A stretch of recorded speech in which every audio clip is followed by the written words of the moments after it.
4-3 in round one today. So yeah, and the Detroiters knocked out D Block.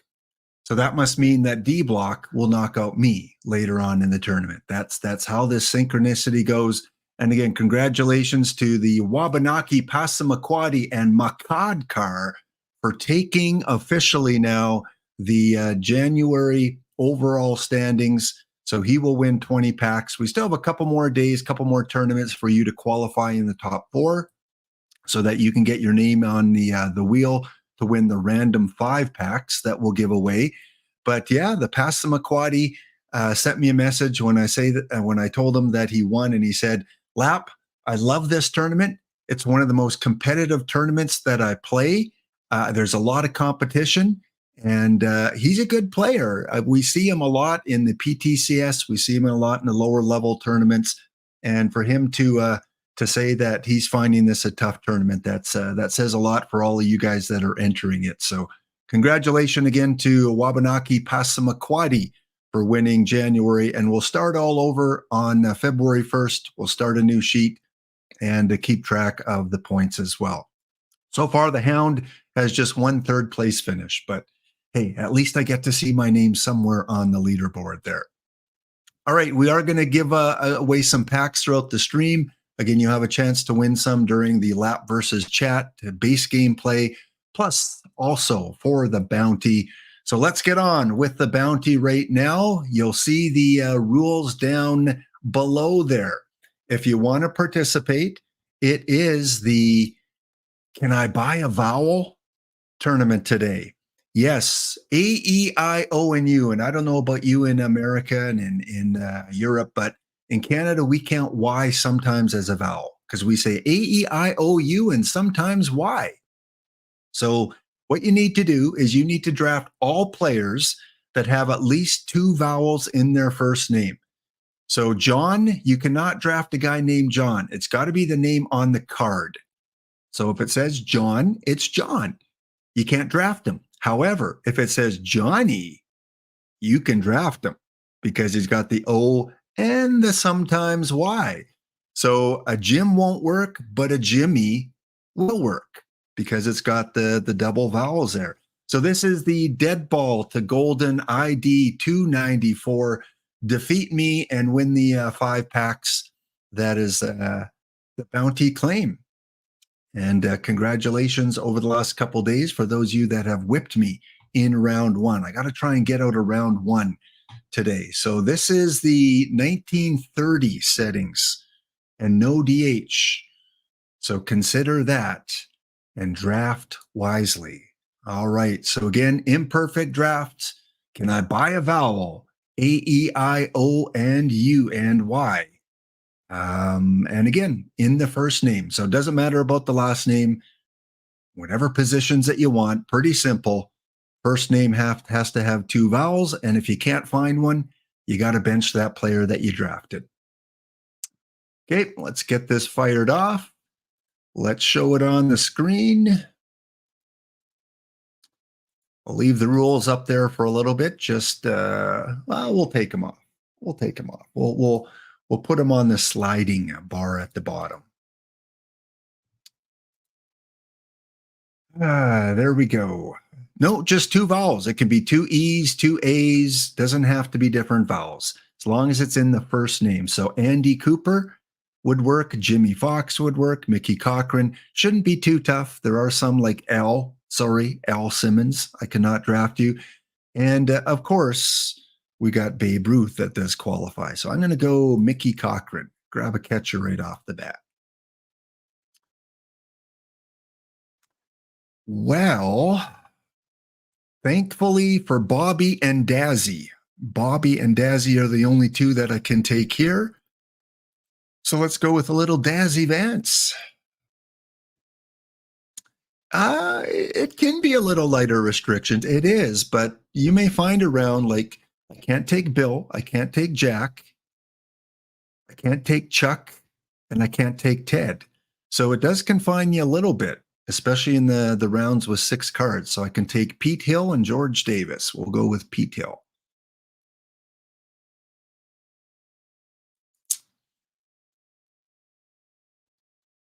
X, Y, Z. Z, my folks, Z. Red is out. Mel is out. Vic is out. Bill is out. But everyone else I can take. So let's take Jimenez. There's a lot of vowels in that one. Bienvenido. Yeah, you've got 1, 2, 3, 4. You got 5 vowels in your name. I think that qualifies. Maybe some Steel Arm Davis.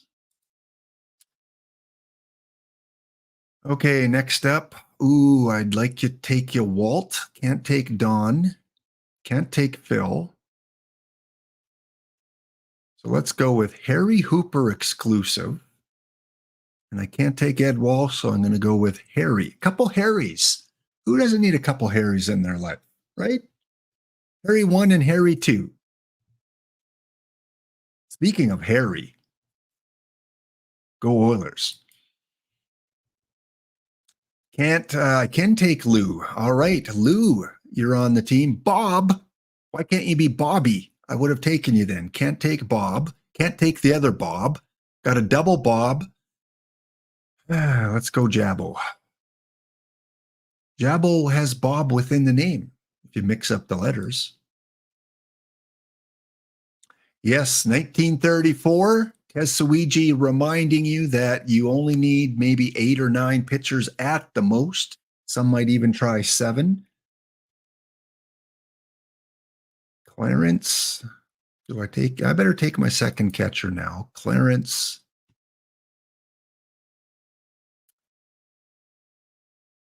So, yeah, GT might feel like lighter restrictions, but you might find that you end up with too many pitchers because you have no choice. So you might not want to stock up on too many pitchers early because you might be forced to take them later. Jackie Jensen and Clarence. Can I buy a vowel wheel of fortune on a Tuesday? Dots, Bill, Jim, Doc. L, Tuck. So here's a case where GT Sundown, lighter restrictions, but there's only one guy that qualifies for me, Adonis Terry. Everyone else has such a short name. So who do I want to bench? Well, we got an L Spalding today, so let's bench L Mamo. So I'm down to 25 players already. Art Fromm, good pitcher. I can't take you, so we'll take Bobby Shantz. Can't take Dad or Bugs. That's the thing with the this era. There's so many players with short names. Bugs, Dad, Pop, Tom. I guess we got to go with George or Kaiser. Let's go with Kaiser.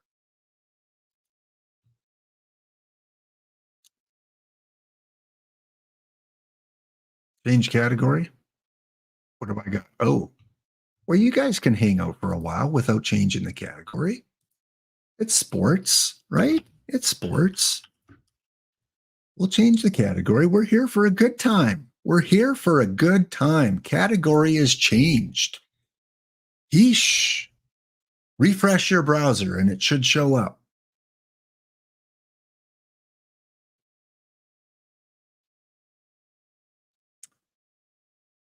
Let me just refresh my browser. Let me double check here.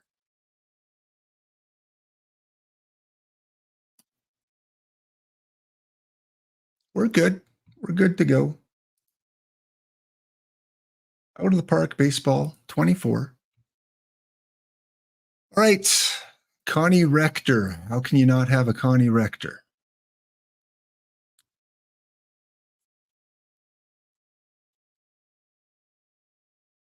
Lalo will take him at short. All right, and take that off the screen there. Whitey Ford, come on in.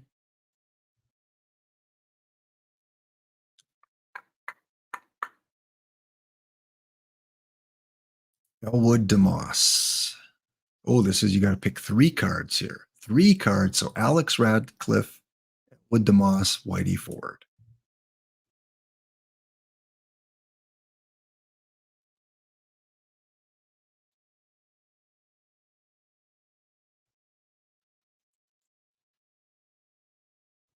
feel like a dealer. Guys want your drops. It's the wrong category. You're going to have to wait for a while. Want your drops? Oh, you got to wait for a while until I read the chat. But I need my drops. Lap, I need my drops. No, you got to wait for a while. I'm too busy doing the bounty.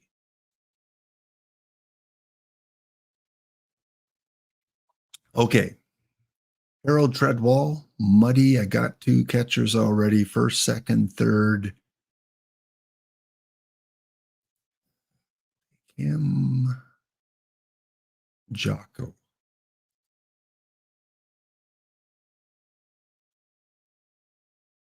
Brent, you're down 3-0 in the second round of the LLLLL. Well, let's do that reverse comeback. I'm just going through the chat now.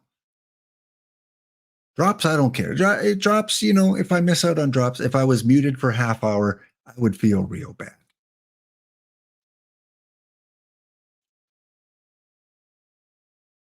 Look at all those. This is not OOTP24.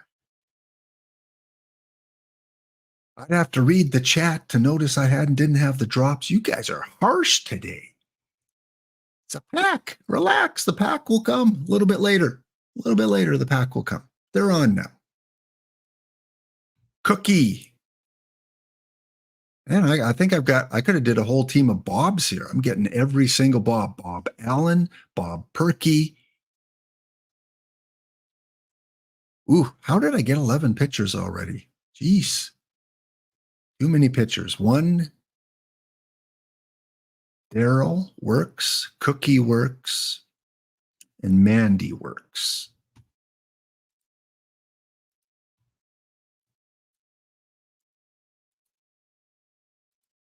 All right, team is submitted.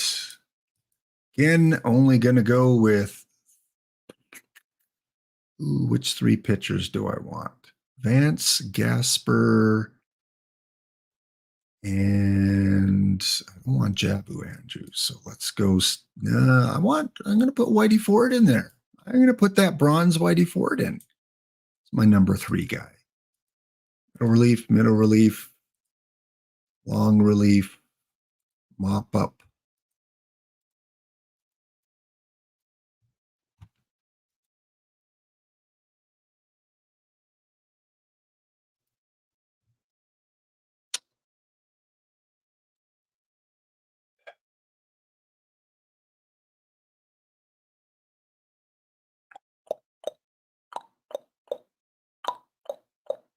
Exactly. SHT happens. I'm still listed as, I shouldn't be listed as sports. I'm showing on my stream, I'm listed as OOTP24. Not on my end, folks. Category out of the park baseball 24. Call the Mounties. GT says it shows as OOTP24. Spore says it shows okay. Tesuigi says it shows okay. Okay, so must be that Canadian leg, because, yeah, I changed it the first time, not the first time you guys pointed it out, but when I first recognized that it was on the wrong one, I changed it. D. Dempsey, my friend, how you doing? Why would a streamer look at the chat? Chat doesn't. Thank you, Cavacom. Thank you for the support.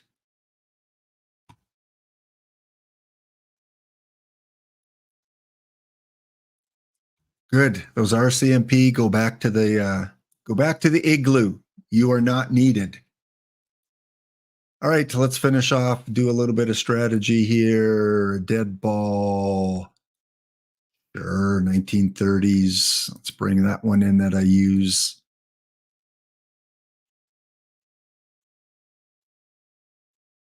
Geez, I'm glad I'm not giving out candy to you guys. You'd be like, I want another Twizzle stick. Lap, where's my Twizzle stick? Where's my sugar fix? I need my drops. There's like 23 streamers on today, guys. You'll get your drops. And TJ, if you miss the drops with Spore, you get the drops with TJ. for out of the park development. And TJ, I know, will have the right category from the beginning. Always that Monday night, Tuesday transition from Monday night to Tuesday when I do the hockey show on sports, and then Tuesday. No, third stream in less than 24 hours. I'm going to be cranky. Going to be cranky today. Yesterday was National Curmudgeon Day. I'm carrying that over. It's going to be today and yesterday. 48 hours of National Curmudgeon Day. And then I'm going to have some corn chips and build a puzzle and get my wife some flowers. All right. I think we're good. Let's go. Depth chart. My number 8 guy at number 9. Submit. And thank you, Kurzov22. See, there's someone I can get behind. Kurzov22, who even cheered me one bit to notify me I had the wrong category. Thank you for the one cheer bit and the notification. Okay, I think we're good. We're going to leave. We should be full here. What do we got? Dead ball to golden, 16 out of 16. Yep. Okay, we're going to let that sit, and we'll find out who I play in the first round in just a little bit. Okay, stop screen, present.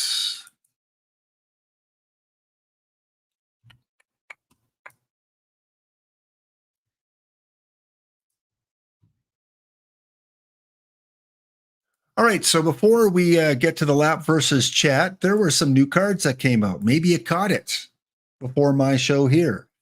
We had the Tuesday Treasure Trove, the January 30th edition. And I like to talk about the iron and the bronze from the Tuesday Treasure Trove. We didn't have a ton of bronze today. I think there was only one bronze and a bunch of silver, a few gold, some special limited edition ones. But of course, I don't want to talk about the bronze and iron on my own. So I'm going to bring back my fellow compatriot iron and bronze lover who is not working today, like myself. And D. Dempsey, I would have invited you, but you're at work teaching in the classroom. So let's welcome back, Don't Cut the D Block Dragon, to talk some iron and bronze. How you doing?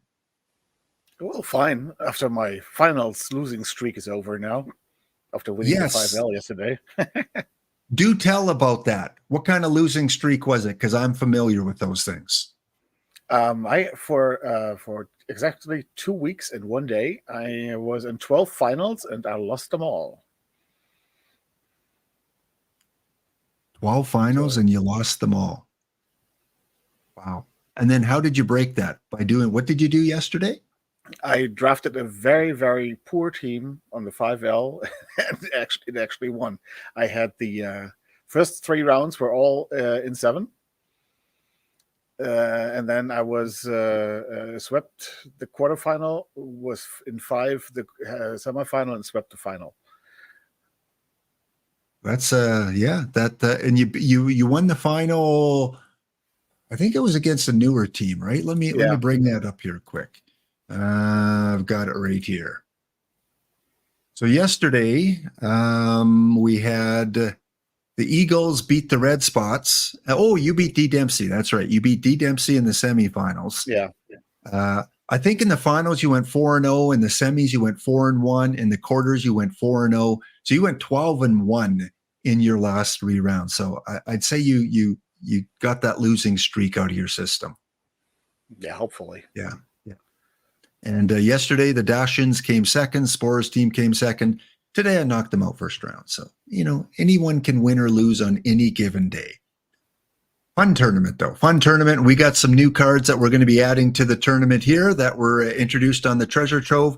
So I thought I'd bring D-Block on because on Saturday, we talked about the daily iron dinner plans, and we talked about the bronze brunch. So we'll take a look if today's cards work their way into those tournaments or anywhere else in the bronze or iron meta, in our opinion. We don't model. we don't. We go on intuition. We go on, watching how cards perform over a short period of time. But just a lot of instinct, a lot of intuition. Remember the card packs? These are currently what I saw this morning in the card shop. Your regular standard, your silver historical, and I saw someone pull a perfect out of that yesterday. They posted in my Discord, "Lap, I got a perfect in my silver historical." Doesn't happen very often. And then you got the Spotlight, which came out last night. They released the Spotlight packs last night, number 38, 52K. And in here, you're guaranteed at least a gold. And there's 65 of the most sought after cards currently in the game, including about a 20% chance of getting a perfect card. So pretty good odds of getting a perfect, 1 in 5 chance, including the Beltray, including a lot of those new perfect cards that recently came out. I opened one on each account. I got a diamond. Who's that? PT Elite Bobby Witt Jr. Yeah, Bobby Witt Jr. I got that one on one. I got a who is that dead ball outfielder, baseball reference guy? Diamond. Can't remember, like a dead ball early baseball guy. And then I got one with 2 golds. So I didn't hit the perfect on any of them, but 52,000 there with that pack. I'm not sure how they're going to last. I didn't see that anywhere, probably till maybe Thursday when the new Spotlight pack comes out. But yeah, if that's something that interests you, you want to try and get that Beltray, they're in the card shop. All right, the 99, I don't play Diamond. I don't think you play a lot of Diamond D block. But when I saw the L Spalding card, it looked pretty good, right? Looked pretty good. It has some hitting, has some pitching. You see that batting contact, 122, a lot of blue. And I think, were there 50 of these or 100? 25? 25? So there were 100 of the Kansas City Royal Appier. Appier. Kevin 100 Appier. of those? Okay. Yeah. 100 of those, and then 25 of these. Okay, so yeah, that's pull those diamond packs. If you got a lot of diamond packs sitting around, especially those historical diamond packs, now might be a time to rip them if you've been saving them up. The Appier card, I know you were happy because you're a Kansas City Royals fan. And not only Royals fan, I'm a Kevin Appier fan. He was my favorite Royals pitcher of all time. Your favorite pitcher of all time? Yeah. Oh. Anything special about him that? Yeah, his attitude. He was just a bulldog on the mound. Kind of like the opposite of today's pitchers that are just kind of like robots and don't show any emotions. And if they do, they're basically getting in trouble. And you could always see if he was good, or if he was in trouble, or if he was mad. Like I said on the stream, he had the coming steam out of his nose rating is 100 there with him, and I always loved to watch him. He was a very emotional guy, and that's probably why his control is so bad.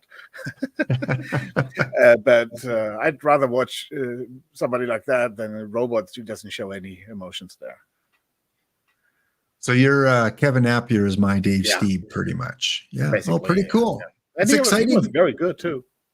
Yeah, absolutely. And it's always exciting when a favorite player of yours comes into a game, whether it's a regular card or LE.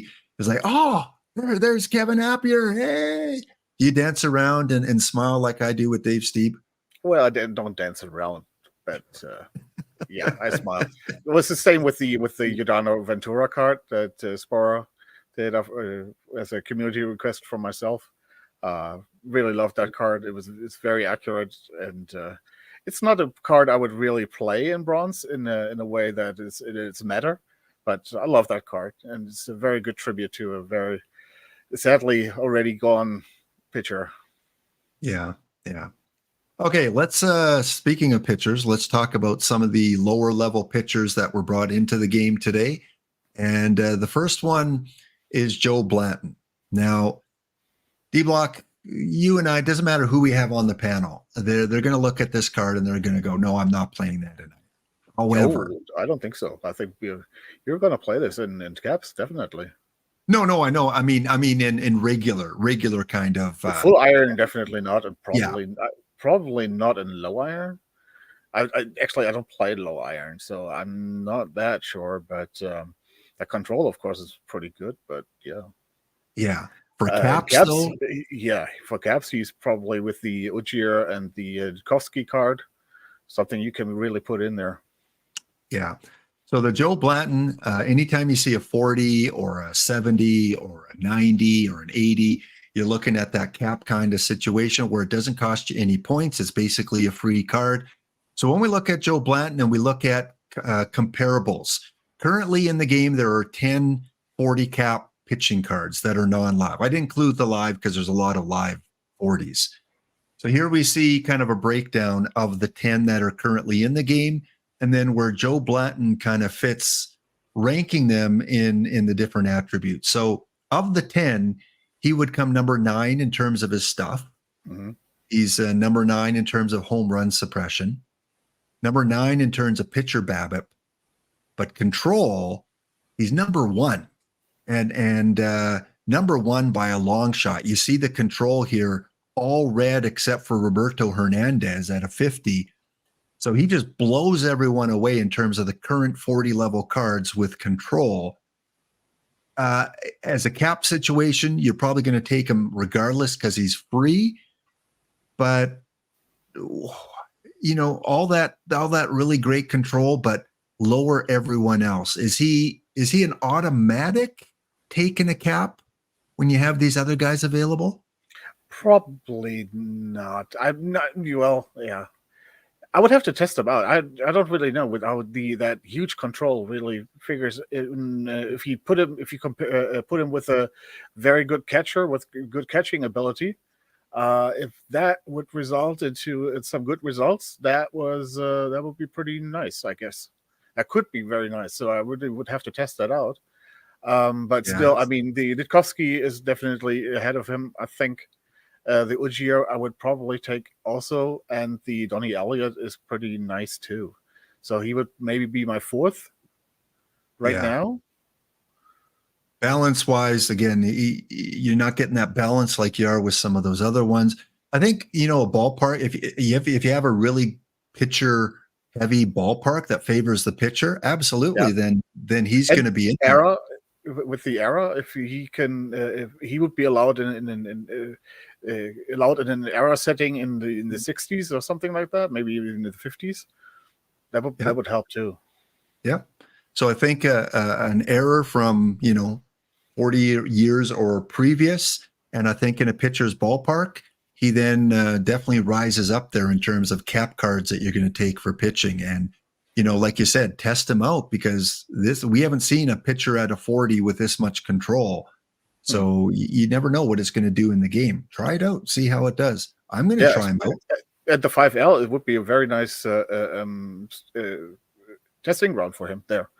Yeah. If you haven't, just take him and test him out there. Doesn't cost you anything. So Brent, the 5L, if you come across this card, Joe Blanton, check him out, see how he performs over a couple tournaments. He does stand out with that control, number 9 everywhere else. But again, if you're in a pitcher's park, I would have no problem taking him in a PTCS or something that has a cap where you might be able to fit him in. In a high home run park, a high BABIP park. Yeah, don't take him in Colorado. Yeah. I don't want to pitch him in Colorado. Even though he does have the control, you could probably crank up his pitch around slider because he's got enough control to do that. But even then, I don't know if it's going to work unless you have that really good catcher, like you said, to frame things. If you have a Conger with him, I think you need a very good catcher with him, with good catching ability. If you don't have that, I think you're going to be in trouble. But if you have a Conger with him, for example, that could work. Frames up those pitches so that he does hit the outside corner. Technically it should happen in a game. And so Joe Blanton, kind of an interesting card, and we love interesting cards that come out.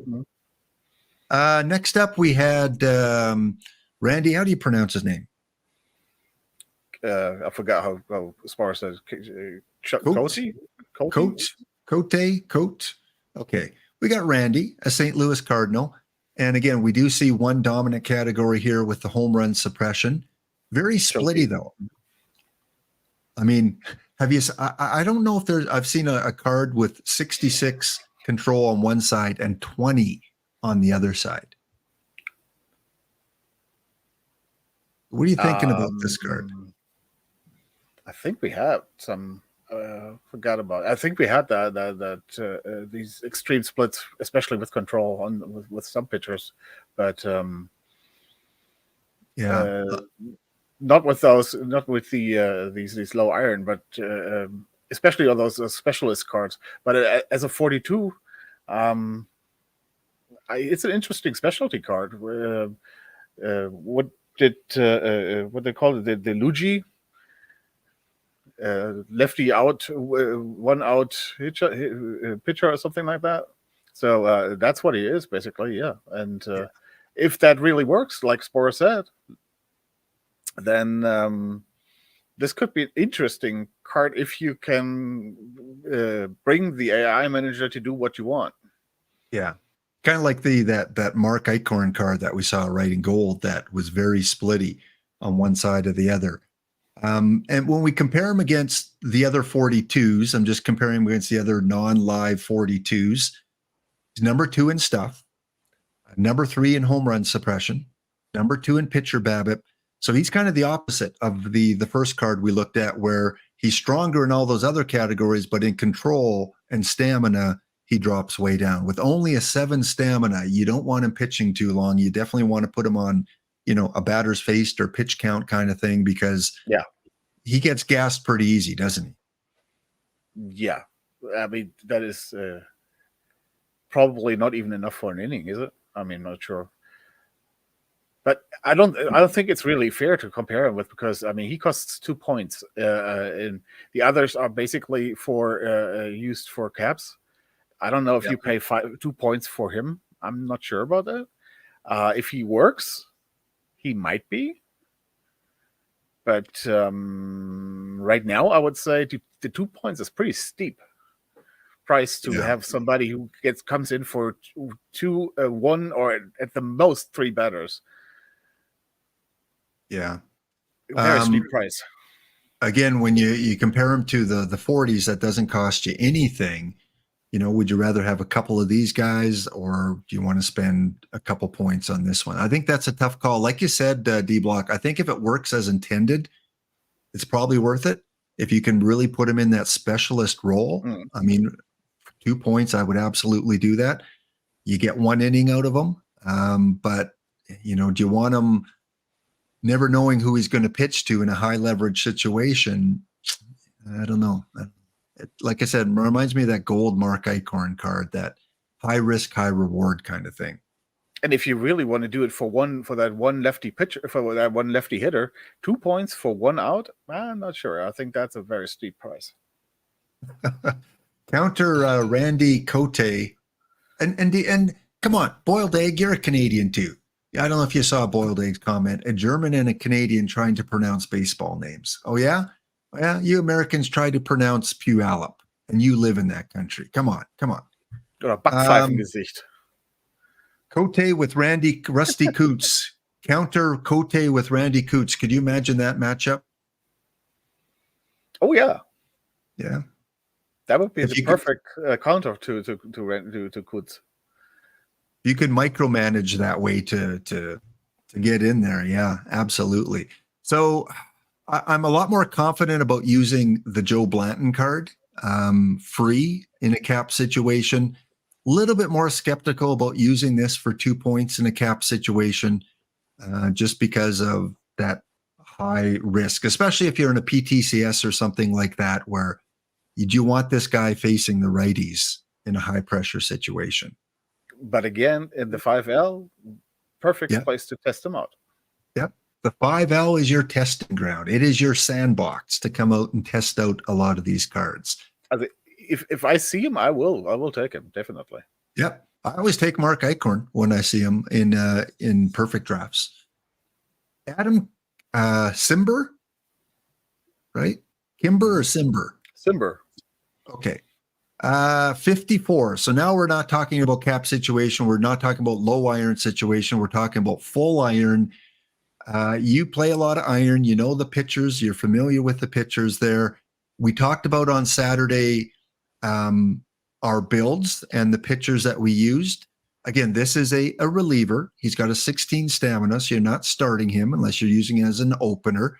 Very splitty again, this time against right-handed batters.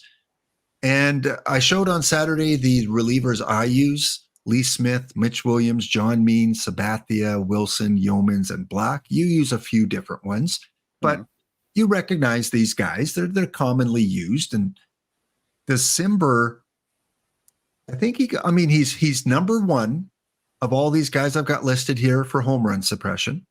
He's number 2 in control, but he's last in pitcher BABIP and stamina. Where do you put in this card here? Does he fit into your iron dinner plans? Yeah, I don't think so. I'm not sure about that. He has basically, first of all, the splits are pretty steep here. You basically really want to have him against the righties, I guess. But he has kind of like the shape of the Cliff Lee card. Yeah. With low stuff and lower stuff and low BABIP, but the big control and the home run suppression and movement. And he works.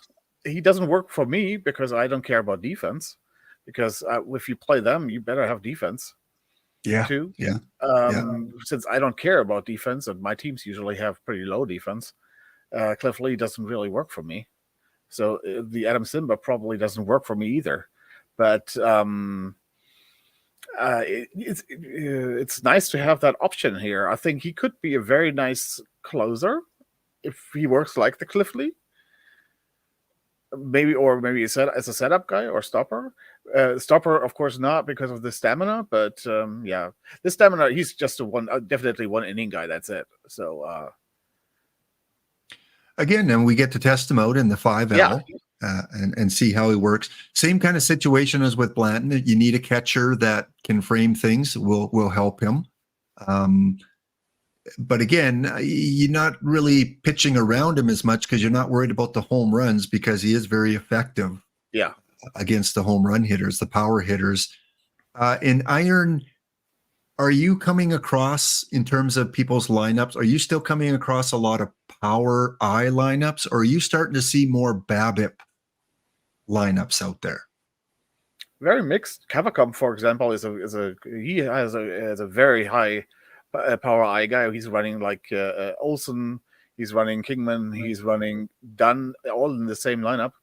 So he's very focused on that power I, for example. And he's having success with it. It's not that they don't work. And against somebody like that, he could be something. And yeah, of course, the Olsen is a lefty, but I'm not sure about the Dunn. So this is a card you want to use against Cava. Yeah, maybe I should have it in there, and micro it in. Yeah. If you could only if you could change cards every round and against your opponent based on the lineup that they have, that'd be a lot of micromanaging. But yeah, this would probably combat some of his power guys. But like you said, you need a strong defense because he is going to give up, a lot of ground balls and. Yeah. Well, he definitely looks completely different to the pitchers that I'm using. I have a lot more of the balanced pitchers that have not the highest PBABIP, but not the but nothing really the highest. All in the high greens, nothing in the blues. That's where I am going right now with my pitchers. But I do have the Mitch Williams in there, of course. But that's the only one. That's kind of like the opposite of this one here. Well, yeah. I mean, if you look at my pitchers here at the pitcher BABIP column, 2, 3, and 4, they're high pitcher BABIP. Like I that's what I focus on. In the home runs, John Means is going to give up a few home runs. Highball Wilson's going to give up a few. Bud Black will probably give up a few. But again, they're balanced cards. There's not as much splittiness other than, Lee Smith, who has no pitcher BABIP. So, when you look at Lee Smith, he's got all that stuff. Pitcher BABIP's pretty similar to this card here. But again, with Adam, you're getting all that home run suppression. So would you rather have the stuff or the home run suppression? Because that's what these two cards are, the Lee Smith. Yeah.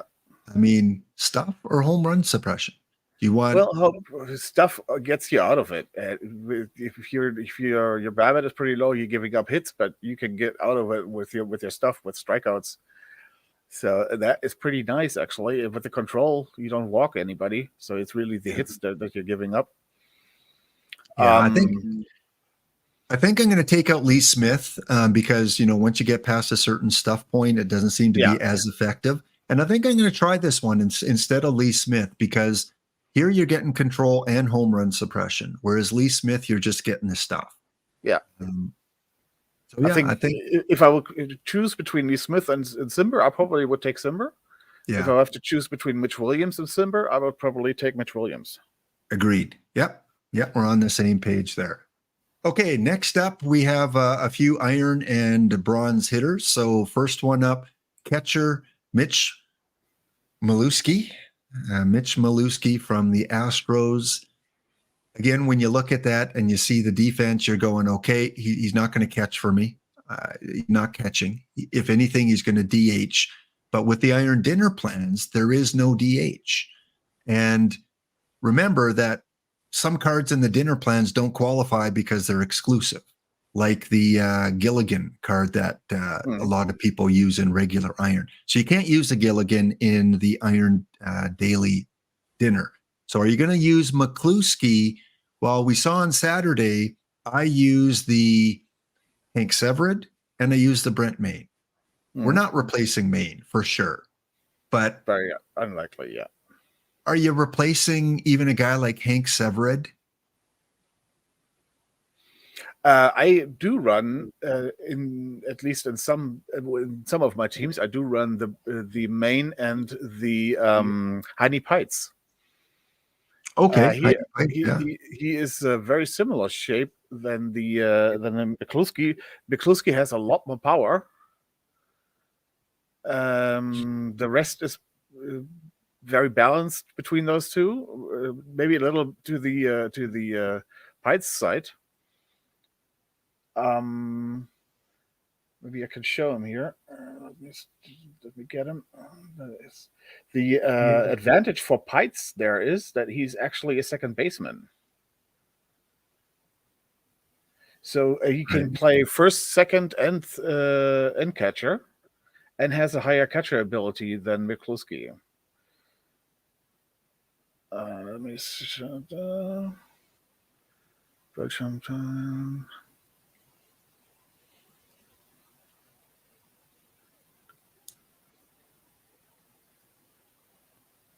All right, so let's show that Pites card. There it is right there. So he does not have the power that the McCluskey card has, but he has a higher catcher ability. Where is he?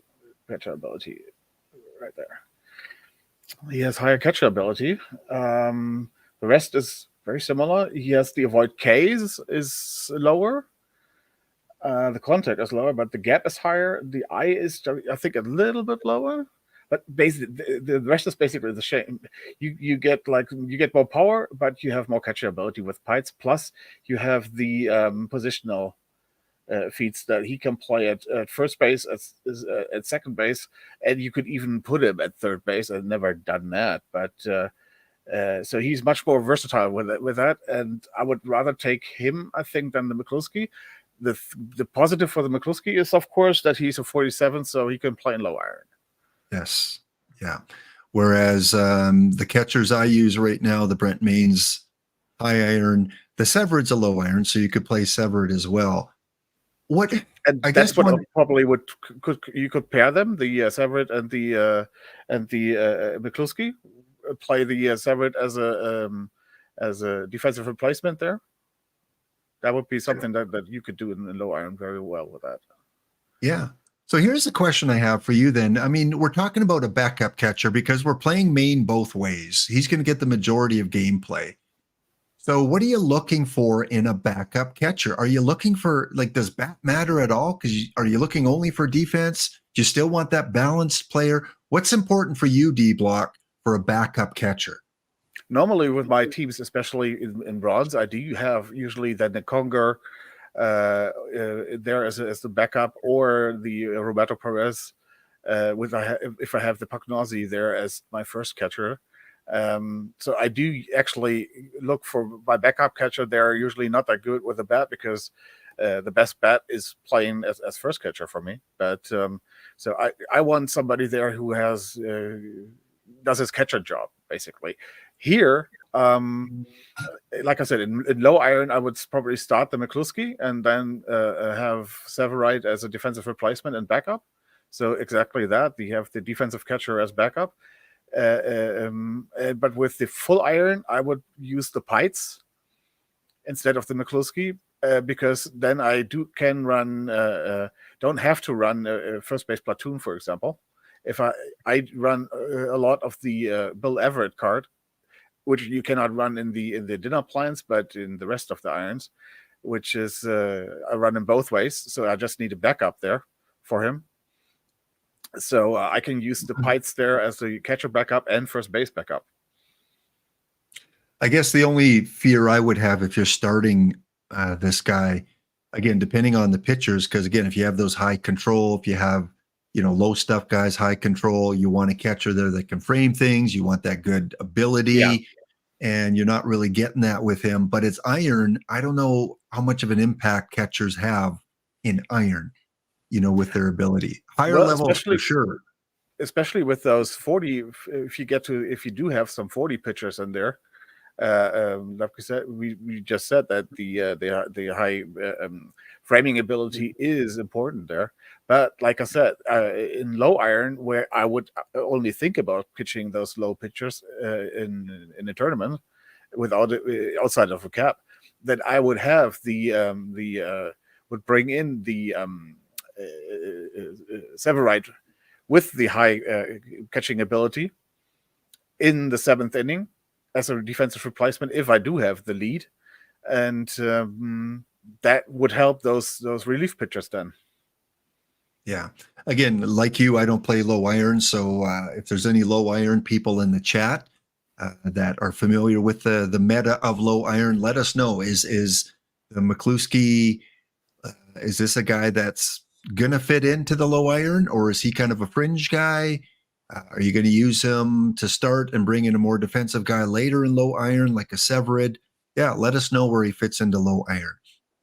Okay, next up, we've got the Tony Phillips. And we talked on the weekend about our infielders, and there's a lot of good infielders in iron. This, again, would be a low iron. So for low iron players, again, maybe this is a card that is really important to you. But on first glance, before we compare him to any of the other current meta out there, what are you thinking about Tony Phillips as a possibility? First glance is underwhelming. Spore said that he sees an avenue for him in the low iron. That could be. In full iron, there are so many other options that you could consider that he has basically no chance. Right. And again, when we look at on the weekend, we looked at who we use at second and shortstop, because this is a card that can play second or short. You can put him in either of those positions. It says he can learn third. So I guess you could technically put him at third base, but you're not getting any rating out of him. I use the Hetch card again against the lefties. I use the Beckham against the righties. I think you use Beckham both ways. Do you? Right? No, I think actually I do use the Halter card. Oh, the Halter. Okay. Against the lefties, I think. Okay.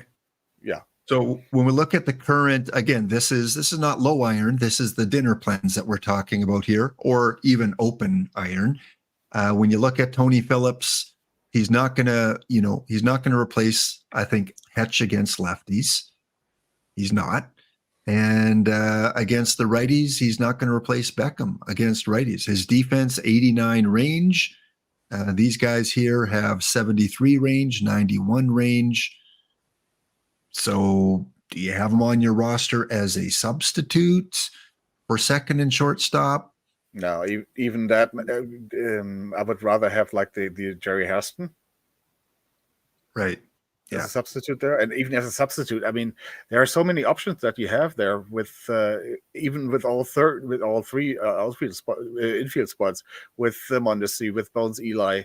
We're already having problems getting those guys in. Basically, I really want to play the Bones Eli against lefties. I really want to do it. It's really just hard to find a spot for them.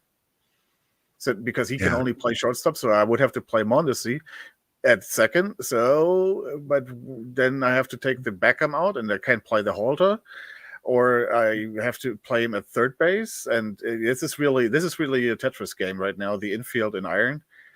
So many good cards that you actually want to play, but you don't really have enough spots for them. Yeah. So Spore saying a lot of low con iron pitchers, so I kind of favorite ability even more down in that tier. Yeah, true. Yeah, you want that ability for those low con guys. And Mondesi, and these are the two shortstops I use. And again, I don't think Tony Phillips is gonna replace those two guys. But low iron again, maybe, because I don't play low iron, and I don't see any comments by people that do play low iron here. So I'm not sure whether he fits in. Tetsuiji says, Hound, we're playing each other in the bronze brunch semis. Oh, Tetsuiji, good luck. Who's in the other semis there in the bronze brunch? Okay. And Alex Ramirez. So here's a guy that only plays shortstop. We looked at the shortstops I use, Mondesi, Eli. You use Mondesi both ways, I believe. No, I actually used Mondesi right now against the righties at shortstop, and that I just looked it up. I used Mondesi at second. At second. Okay. So who's your shortstop then? The righties is Bones Eli right now. Oh, it is. Okay. Okay. So Ramirez, does he fit in as a 58? He has a little less power than Bones Eli, but better avoid case, and the contact is about the same, I think.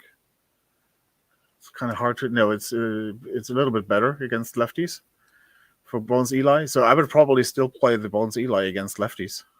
Yeah, me too. I mean, Bones has him beat 71, 87, 66, 71, 87s. I mean, his avoid K is really good, of course. Yeah. And eyes, I mean, both eye are poor on both of them, but 20 for Alex, and Bones has 35. So so against lefties, I would play the Bones card instead of the Ramirez card. It's kind of like one more option to fit in that looks is actually a good option, and one of those things that if you run a model, you might be able to rank them. But in Iron, the outcomes are so wide what you really get from them. I don't think it really matters who you're playing there. If you like the Ramirez card better, then you play the Ramirez card, and you're fine with that, and you will have success with that. If you have the Bones card, if you want to play the Bones card, then you're going to have success with that too against lefties. So he fits very neatly into those plethora of infield hitters, and you can really basically play who you feel more comfortable with, or what you want. If you want the extreme gap power from Mondesi, or if you want the more power players with power options as Ramirez and Bones. At shortstop, basically Spore has achieved that any flavor you have, you can use there. Yeah, Bones for sure. I'm playing against the left. Bones, I'm playing for sure against the lefties. Again, you're getting much better defense out of Mondesi. Even though it's slight, it's still better defense out of Mondesi. You're getting speed out of Mondesi. And then it's just, you want a more balanced bat, or do you want that BABIP gap power? Yeah, but like I said, you can then move Mondesi to second instead of Beckham, for example. Yep. Beckham here. Yeah, you could definitely do that. So it's another option. It is an option. And again, we get to test it out in the 5L. And I'm sure many of us will. And we'll find out whether or not, we want to take it a step further. Really like that Ramirez card, but like I said, the Eli card is also very nice. But in perfect drafts, if you get one of those irons, that's just a bonus.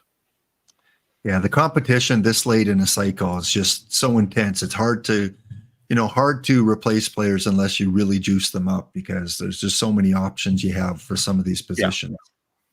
All right. Before we get on to our last card, the bronze, let me go and take a look at the bounty, because the bounty is underway.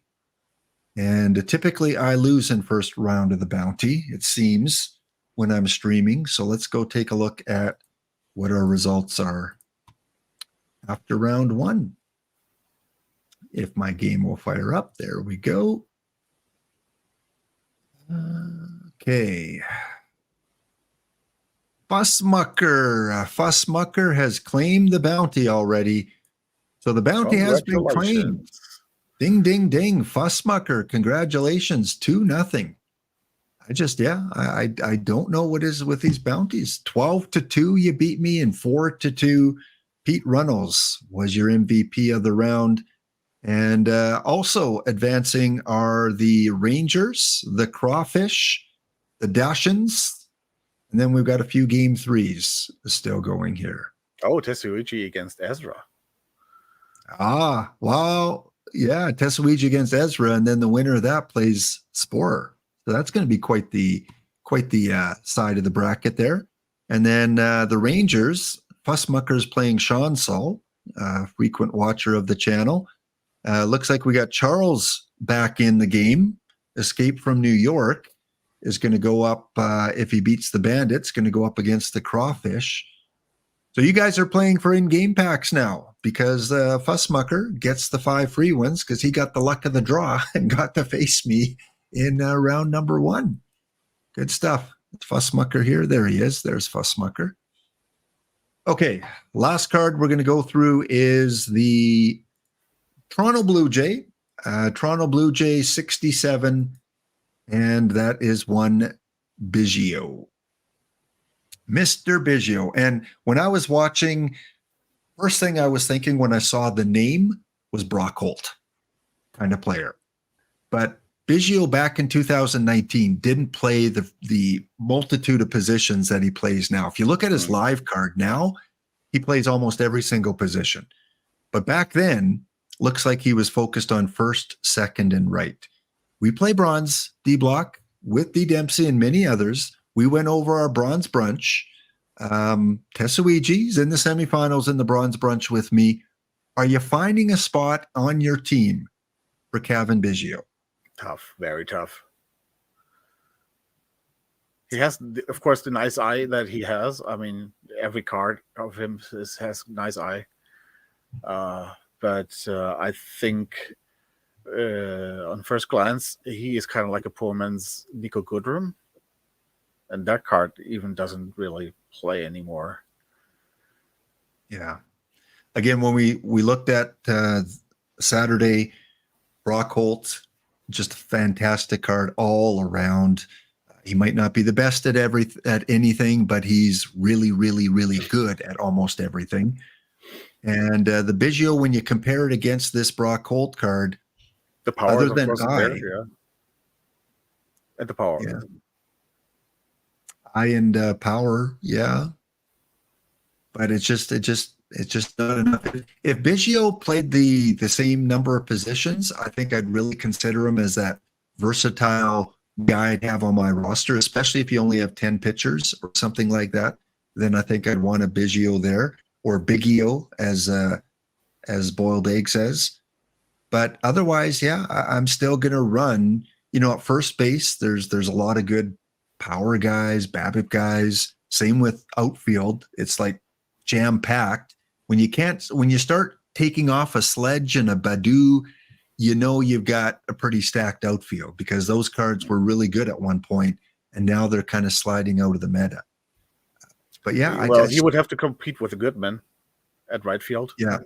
And Yeah. I think he loses that battle too. So even if you kind of like if you would have like Ethia and him at the corner outfield spots as big time power bats with bad defense, and the Sweeney in between trying to get everything else that those two don't get, I think he loses out to the Goodman card. And right now, Goodman's my reserve. He doesn't start anywhere. He's the one card I have that is just backs up a lot of different positions. So I'm going to keep that one over this one for backups because he just backs up so many more positions and has a decent bat against the lefties. Who do you start again? I forgot. At what position? At right field. Oh, right field. Is it Sweeney? Might be Sweeney. Let me check here. Let me just bring it up quick because I've got that handy. And again, this is the one where you can't use LEs, so we're not using LEs. We're not using those special edition cards. I think it's this one here. Yeah, bring it up.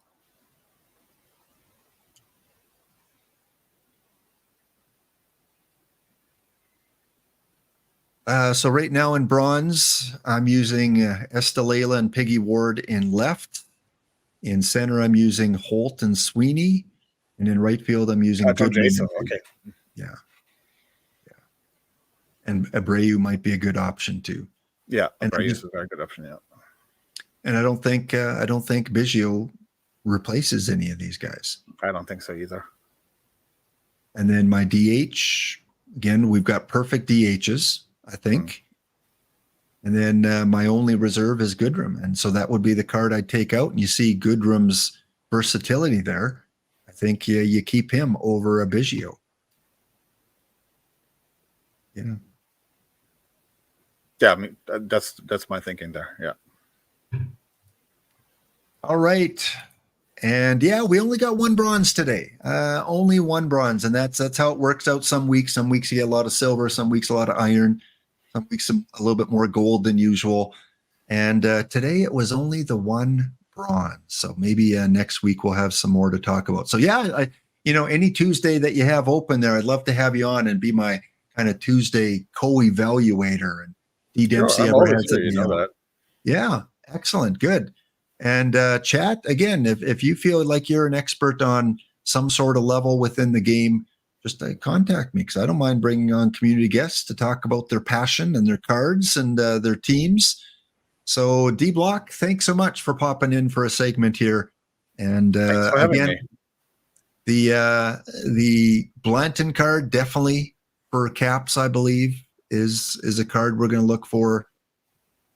Other than that, Simber, if you value home run suppression, you're probably going to fit him in.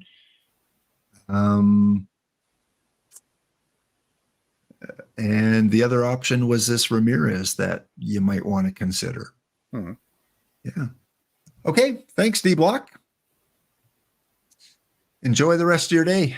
Night, I guess, in Germany. Yeah. See you guys. All right. Give a big shout out to Don't Cut the D Block Dragon. Again, he is streaming every Saturday morning or Sunday morning before Cavacom, and definitely loves the iron, loves the bronze, and someone you could reach out to if you want some advice on those lower level cards. Okay, before we get to the base game and the contest and the giveaway, let me bring up the screen here. We got some tournaments to check in on in just a little bit, but I'm going to give you access to the form to fill out. So your chance on winning some packs based on how chat does today in our matchup. So I'm going to give you guys access to the form. Take a couple minutes to fill it out. we go. There's one, there's two. Pin that message. Yeah, fill it out with your guesses on how your chat team is going to do up against my team in the base game play. Okay, next up, while we're waiting for those responses to come in, let's go check out the Lap Daily. Apparently, I'm up against a familiar face there as well. So I'm up against Tesuiji in the Bronze Brunch and up against a certain Ricky Wants to Play Baseball.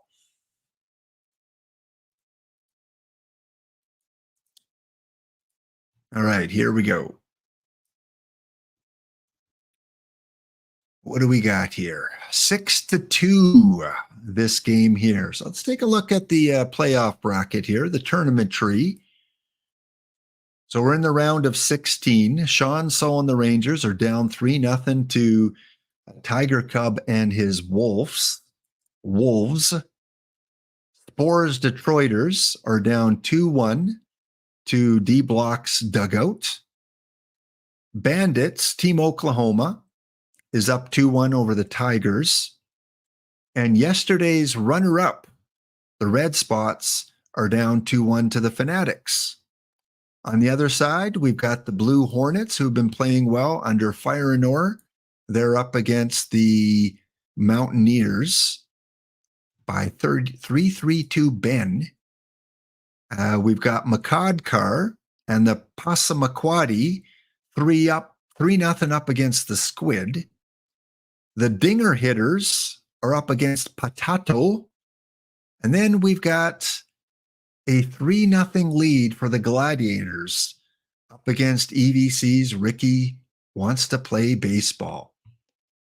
So this is a path I've had to take. 4-3 over Spore. What a grueling series that was. 8-4 for Spore, 10-6 for me, 3-2 for Spore, 4-2 for me, 4-3 for Spore, and then I had to come back and win game 6 2-0. And by the time we got to game 7, it was just like, who cares about defense? Who cares about pitching? 15-9. 32 hits, 4 errors. This is old-time baseball. This was like, what was it, played in 1876? There were just errors and hits and runs. I scored 5 in the 8th, thankfully, because Spore comes back and scores 7 over the course of the last 2 innings. So that was game 7, just to get one of us to advance. Then I go up against the Winter and defeat the winner 8-7, losing game 3, 5-2. Then against EVC, looks like I win game 1, 4-3. Very close game there. Game 2, 6-5. Oh, this is the one that got away from EVC. So EVC's up 4-1 going to the 8th inning. Actually, he's up 5-1 going to the bottom of the 8th inning. And then Rocky Mountain scores 4 to tie it up. And then we walk off in the bottom of the 9th. Those are the games you don't like getting away, because that would have evened up the series at 1. Game number 3, it is a 6-2 victory. And so now it's the avoid the dreaded reverse sweep, as we've got a couple Necros going off against each other, and kind of synchronicity. Take a drink. Synchronicity. Because I drafted my team on stream, and then EVC right after drafted his team on his stream. And somehow we both ended up with Joe Necro. His Joe Necro is 2-0. He's doing much better. Look at that Joe Necro. I got the same one, and he's just not performing as well. So we'll find out. May the best Necro win as we go to game 4.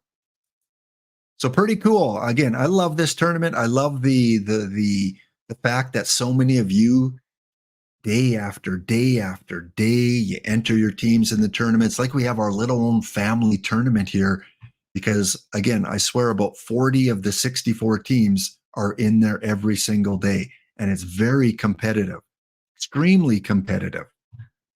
So good luck to the remaining 16 teams, and hopefully I can get a little bit of revenge. I got revenge on Spore from yesterday. Hopefully I can get some revenge on EVC from Sunday and the silver theme team. Okay, so speaking of that, I better go and enter today's because it fills up quick. So into the perfect drafts, 36 teams so far. And it's only been up a few hours. So yeah, if you want to have some fun, if you want a chance to get entered in for 5 packs, go and get involved in the Laptop Hound Lower Level Leisure Lounge Daily. Check in on that one a little bit later too. 10 responses so far. 10 responses for the lap versus chat. So again, we'll give you a couple more minutes. It's pinned in the chat there if you want a chance to fill it out. Only takes you a couple minutes to do so. And we are going to get started with that after this break. So we'll be back in 2 minutes. Lap versus chats. And Dr. Dynastic coming up a little bit later, followed by FKN Kamish. And then we have TJ at 9 p.m. Eastern. See you in 2 minutes.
All right, we're back. Welcome in. And I noticed during the break, one of the viewers requested emote-only chat. So yes, by spending the Hound Biscuits, Chavaldelcho 88, Chavaldelcho 88. These are your 10 minutes of emote-only chat. And we won't count the break 2 minutes. We'll start the 10-minute timer from here. Emotes only. Spam your favorite emotes, and we'll turn that off after 10 minutes. Thank you, Jay Shaps, for the follow a few minutes ago, too. And again, we're going to close off the form here. If you guys want a chance to get in, we've got 16 responses. We're going to close it off in 30 seconds and get on with our base game play. We got Helm Biscuits. We got Ichiro. We've got some wagging. I don't know what boiled egg is wagging there. Looks like he's wagging like a hot dog or something. Like he's wagging one of those wieners that you get in the pack of 12. I don't know. Let me hover over it. bread. Okay, it's bread. All right. You're wagging the bun. You're not wagging the wiener. We got the Ken Griffey Jr. emote. We got the Ron Santo sliding emote. Probably my most popular emote used all the time. And of course, Jeff Steel Flex likes to rave. He's got the rave emote. Fire and Or, he's on fire. He absolutely is a man on fire. Okay, good. So we got 5 more minutes of that. And closing off the forum. The form, add a U, take out a U. Are you guys getting your drops? Hey, are the drops coming in? You're feeling a little bit perkier now that those drops are coming. Again, I apologize for that because I had it on the hockey broadcast and we went a little bit later than longer. It was a long day yesterday and I just forgot to switch it over at the end of the day. All right, we got 22 responses. Closing off in 10, 9, 8.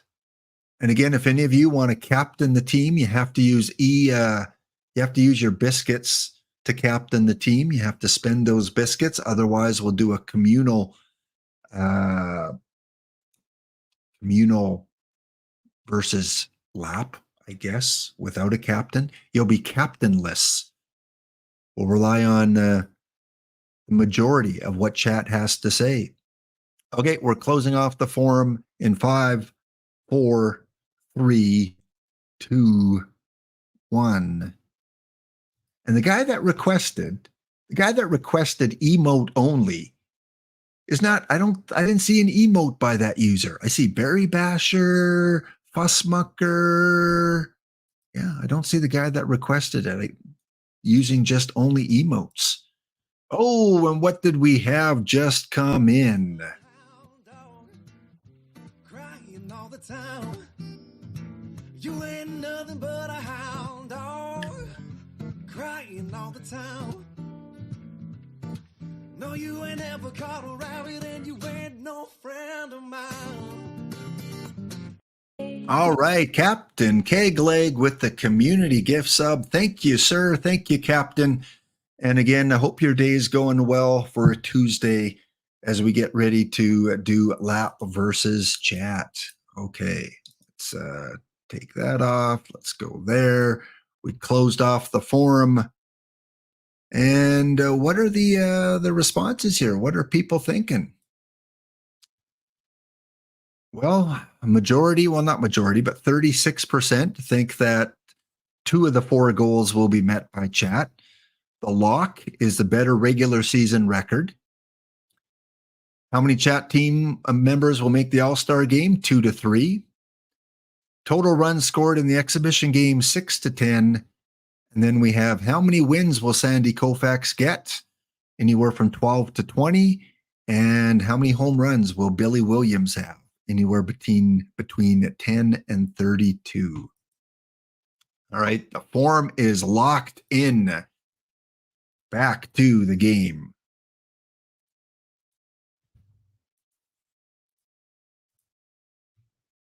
Two more minutes of emote-only chat. So then I will turn that off because you guys need to speak. You need to voice your concern, your opinion about who to add on your team.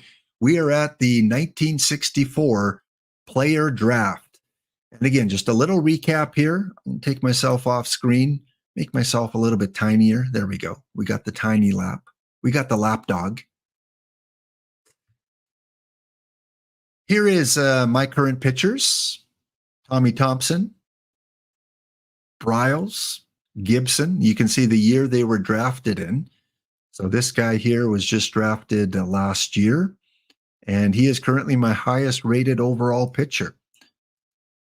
For you guys, you of course have Sandy Koufax that you got from the Tesuigi inaugural draft. And then you got Omar Olivares, Ali Reynolds, and Derek Thompson. Again, we're playing in 1963-64, so we don't need a full staff of pitchers. In terms of hitters, overall, I got Ozzie Guillen, Jody, Reed, Milt, Stock, Leon Wagner, and Reese McGuire. And for those of you just tuning in, and you're asking, why don't you have more All-Stars? Because in our inaugural draft, we got to pick a pitching captain, a hitting captain, and then we drafted each other's team with the worst possible players we could. So we started with some pretty bad rosters. I had Bob Gibson and Daddy Wags as my two captains. And then Tessawiji drafted the rest of my team. For you guys, you got Sandy Koufax first overall, and then Billy Williams as your other captain. Here he is, Billy Williams, still progressing nicely as a 26-year-old. And then you also have Huey Jennings, who you drafted in 1962, Tip O'Neill, who you stole from me in 1962, and then Dave Kingman and Lloyd Wainer.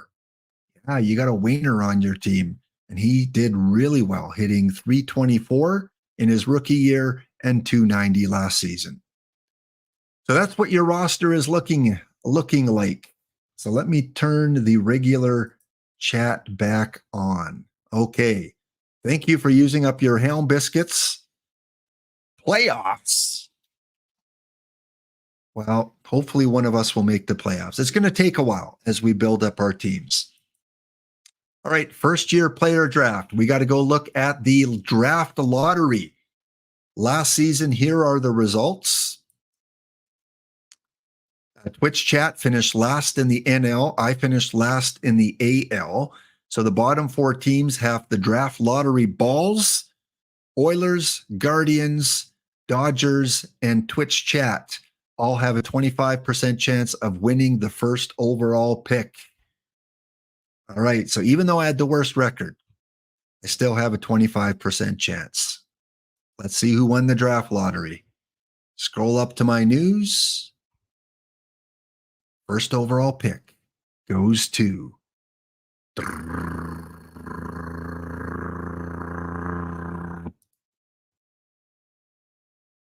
EVC gets the best of me again. Minerva offers this community chat and beverage to you guys here. Cheers to Don't Cut the D-Block Dragon. Cheers to the rest of you in chat. Take a drink. Thank you, Minerva. A well sent out cheers to Don't Cut the D-Block Dragon and the rest of chat. And the Dodgers will win the draft lottery, followed by the Guardians. Oilers drop down to number 3 and Twitch chat to number 4. We got robbed. Chat, we were supposed to be 1 and 2, and now we're 3 and 4. Dodgers and Guardians. Well, the good news is the Dodgers in your conference. Okay, let's go take a look at the draft pool. And to save a little bit on time, we're not going to draft all 10 rounds. What we're going to do is draft the first 5, and we're going to let the AI draft the rest of it, because otherwise it takes too long, and we gotta go over to other streamers a little bit later. So we're going to draft the first 5 rounds. Here is your draft pool. You see the hitters available. Not a very strong year for hitters. Joe DiMaggio, Jimmy Bannon, Chick Stahl, Mark McGuire are the 4 highest rated batters. And pitchers, ooh, it is a deep pitching year, chat. We got Jack Jones. Pedro Martinez is in the draft as a reliever with 19 stamina. We got Mel Parnell. We got Lou Fette. We got Gary Gentry, Sean Hilligus, Harry Howell, Jimenez. We got a lot of pitchers. You see the stamina over here on the right. So we do have a lot of high stamina guys, unlike last year, who they were basically relievers put into the draft. And in terms of two-way, let's show you the two-way guys right now. All pitchers, batting ratings.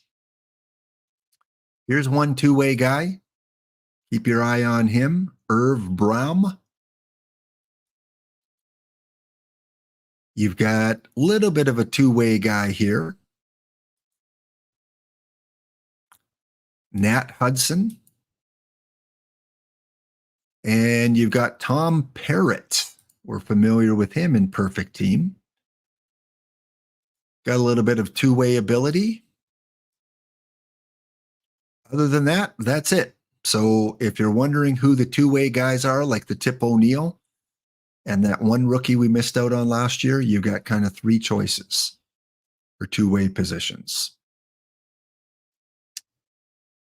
Okay, pitching rating. Let's go with that. All right, let's start the draft. The mock draft. Jimenez. Woo, the Dodgers are projected to pick Jimenez as the best player in the draft. And look who else is in the draft, chat.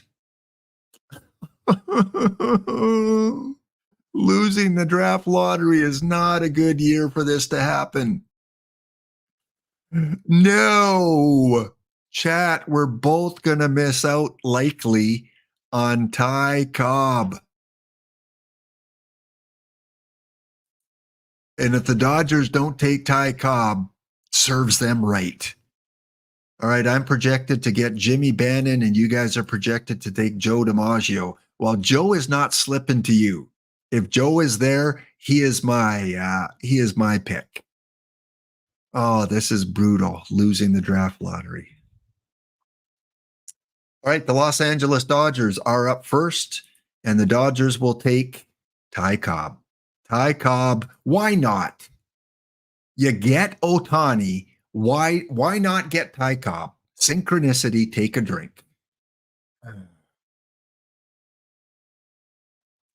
Ben Sheets, I think, is in the draft, by the way. I think I saw him, right? He was on the mock draft. Yeah, there he is. You guys, I dare you. I dare you to take Ben Sheets, 21 years old. Vlad Guerrero's there too. Oh man, I'm going to have a tough choice. All right, next up, we've got the Cleveland Guardians, and they're going to take Harry Howell. So Harry Howell, really good pitcher here. He's got a lot of stamina. Yeah, that guy's going to dominate. He's going to win a few Cy Young awards when all is said and done. 20 years old with a screwball. Okay, I am up here. Let's get to it. So in terms of pitching, Jack Jones, probably the highest rated pitcher there. He's got stamina. After that, we've got the two-way vet. We got Mel Parnell. Don't like that control. So yeah, for me, it's either going to be Jack Jones or let's look at the batters. Got to take someone on the first page. And oh, who is this? Who is this guy right here? Chat, let's save you the suspense. Laptop Hound with the third overall pick takes Joe DiMaggio. All right, chat, you are up now. So since we don't have a team captain, I'll be looking for some names in the chat. You got to take someone on the first screen here, either the pitcher or the batter. So if you have any questions, just let me know and I can flip-flop between them. And the first name I see 3 times is the name I'm going to take for you. Pedro is a reliever right now. He might develop. If he does, if he gains some stamina, he's going to be really good. And then your batters, McGuire, Bannon, Guerrero. Here you see all the attributes. All right, Pedro it is. 3 Pedros get it. Since we don't have a team captain, we're going with the majority. So, Twitch chat, drafts, Pedro Martinez. Good. Okay, we'll go to the next pick here. I do them individually so I don't mess up. I think Lap should have every first pick now. There we go. Okay, so I probably should get a pitcher now. Who's got good stamina? Wally Bunker, Nat Hudson, You guys keep an eye as I'm doing this because you're up right after me. Len Permay.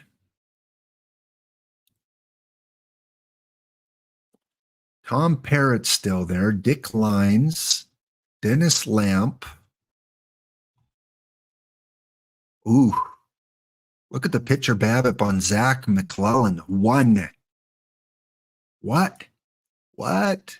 That can't be right. You can't have a pitcher BABIP of 1. It doesn't show pitcher BABIP here, but yikes.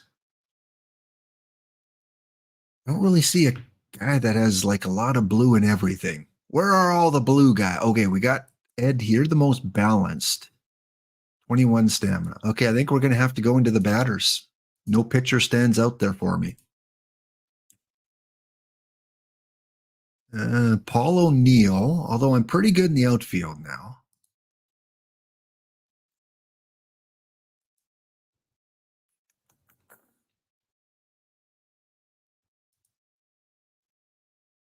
Enrique Hernandez might be an interesting pick.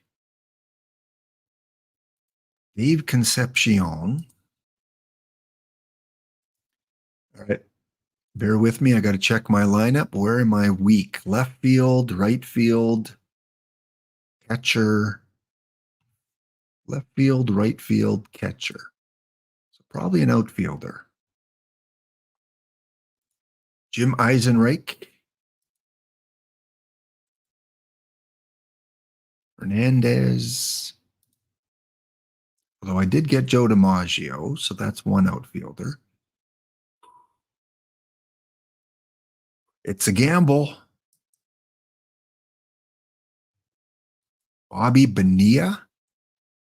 All right, we're going to do this. We are going to draft Laptop Pound in the second round. We'll draft outfielder Paul O'Neill. And the Twitch chat is up. First name I see 3 times. Mox McQueary. Yeah, that is a hell of a name. 1 vote for Bonilla. Here are your pitchers. Positional needs. All right, let's take a look at Twitch chat positional needs. Huey Jennings is your shortstop. Tip O'Neill is your left fielder. Billy Williams is your right fielder. And Lloyd Wainer, I say you're really strong in the outfield. Remember, there is no DH. So outfield is solid. Shortstop is solid. Other than that, you could use upgrades. And of course, pitching, right? We all need to build up our pitching.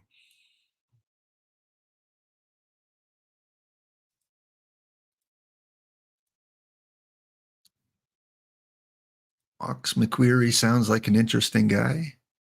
I see 1 Bonilla, 1 Mox, 2 Ben Sheets.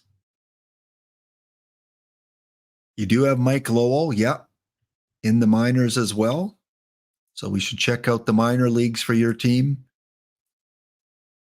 You got Bresnahan, you got Mike Lowell, and you got Pedro, who's in the minors for now. Corbin Carroll's there, Vince DiMaggio. So you're really good on outfield.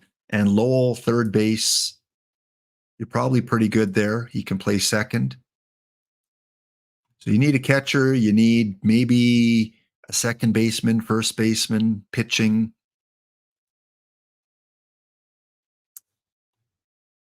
Let's see. Ramirez, Hanley. Well, first name I saw 3 times was Hanley Ramirez. So Hanley Ramirez is the new member of, he only plays shortstop though, when you got Hugh Jennings. 2 I saw that wanted Ramirez. 1 said he was a sleeper pick. So I don't know if that was a vote for Ramirez. So we're going to keep it at 2 for now, unless I see Twitchy McTroll saying he wants Ramirez. All right, let's do this through caps. Time to vote in capital letters. You got a clean slate here. Capital letters, vote for who you want. First name I see 3 times.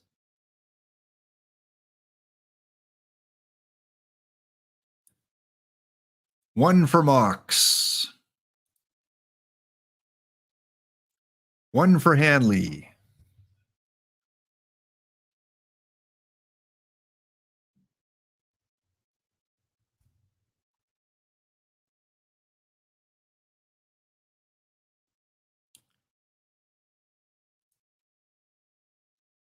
Catcher that's available, 2 for Hanley. Walker Cooper is there as a catcher.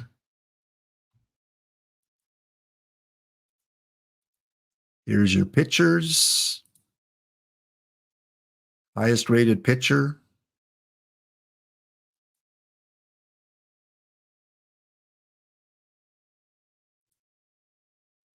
Bunker. Hudson. Spade.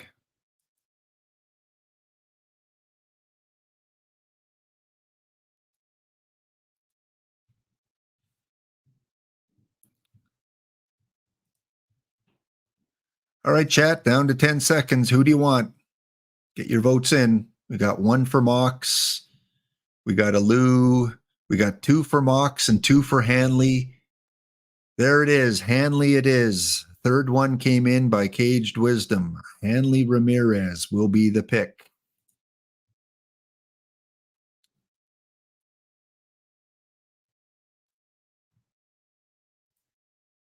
Two shortstops now, so hopefully you can move someone around to play second base. All right, next up.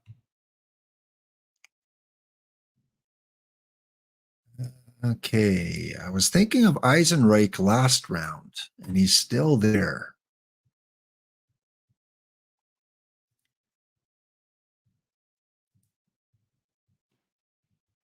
Walker Cooper, though. Who is my current catcher? Joe Dunn. Ugh. And Reese McGuire. You know what? I'm going to go Walker Cooper. Walker Cooper.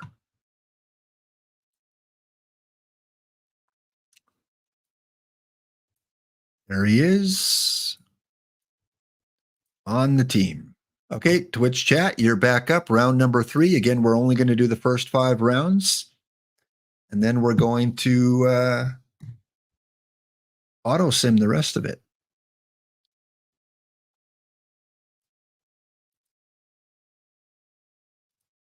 Again, your outfield is solid for many years. And you got a couple outfielders, Corbin Carroll in the minors as well. So I would probably avoid outfield. 1 vote for Ben Sheets, 1 vote for Concepcion. Again, you have 2 shortstops already. You have Huey Jennings and you've got Hanley Ramirez. So I don't know. There's no DH here. Ed Whitson. Sheets is, let's check Ben Sheets. I doubt he's still there. No, Ben Sheets is gone. Ben Sheets was drafted 7th overall by the Pittsburgh Pirates.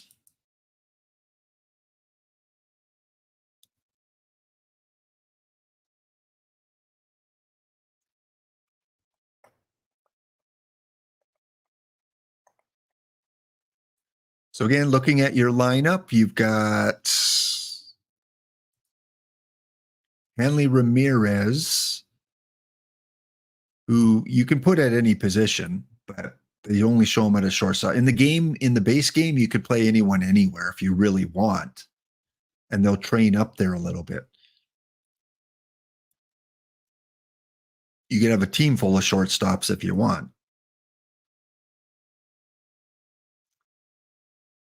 Again, got to be in capital letters for your vote to count. So I see a Whitson, a Concepcion. I see 2 lines. Lines has been picked. Okay. Dick Lines. There you go. Solid pitcher there. 19 stamina.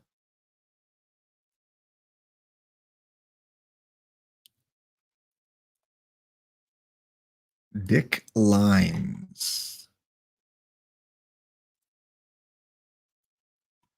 All right, up next, I doubt Eisenreich is still there.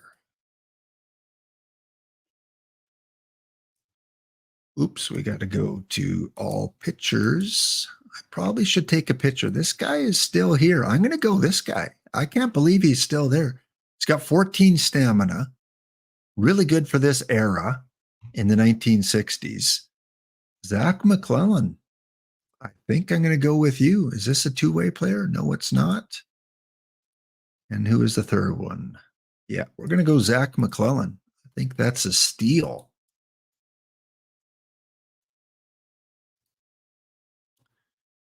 All right, chat, you're up. Here's what your pitching looks like stamina-wise. There's no one over 23 26. 26 is your highest stamina right now. So you're not going to get a true starter. And then in terms of hitters, here's what it's looking like. Willie Bloomquist, Alex Cole, Gardella. Power-wise, it's Gardella.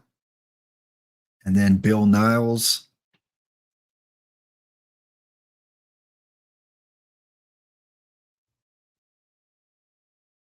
We got Len P. You want to see Len P again? Well, that's a little bit R-rated. We're not going to watch Len P.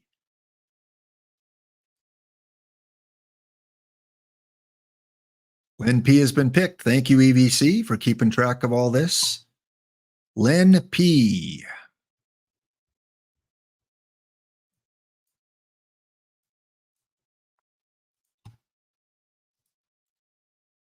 All right, last round that we are going to pick, and then the AI is going to pick the rest of it. So I am up. Mike Boddicker.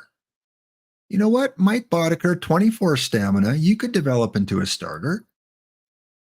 I'm not even going to look anywhere else. I'm going to go with the name brand here. Mike Boddicker.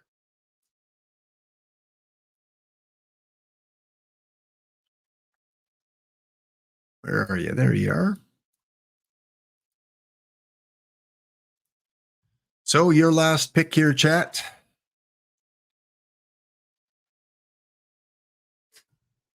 Oh yeah, Captain Kegleg, you're a Baltimore Oriole fan. I would think you would like the Mike Boddicker pick. And again, he can still develop into a starter, I hope.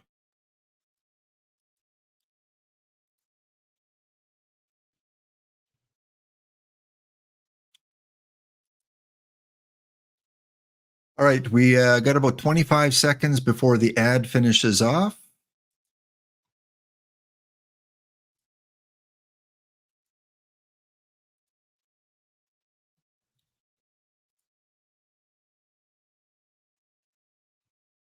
So we'll wait till that finishes.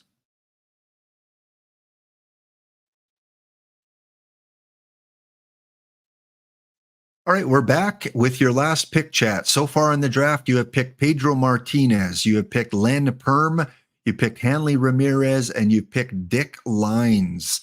So your 3 out of the 4 have been pitchers.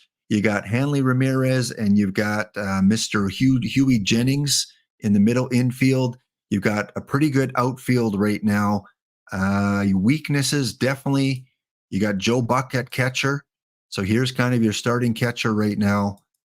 And first base, you got Dave Kingman. So outfield, you took 3 pitchers. You get 1 more pick.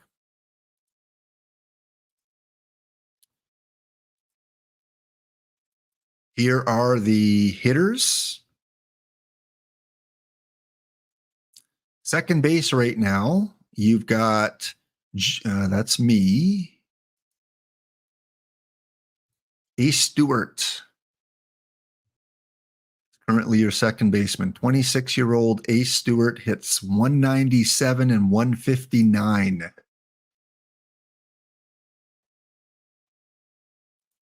And defensively, yeah, he's at a minus 5.3 zone rating last year. So yeah, you could definitely use an upgrade at second base. But you got Huey Jennings and you got Hanley right now.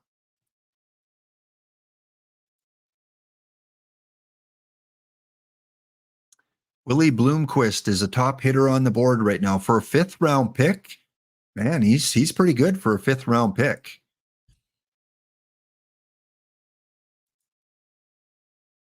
But you got a catcher on the board too. Matt Batts. Oh, Matt Batts. What a name. And here's another second. Yeah, it drops off pretty big after Matt Batts. Defensive second base. If you want a defensive guy, you've got Hobe Ferris.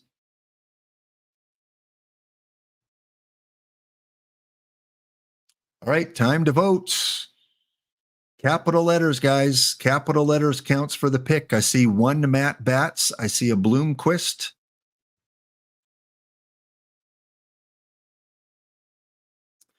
All right, Bloomquist it is. Yeah, that's a great pick for this late in the round or in the draft. Willie Bloomquist on the team.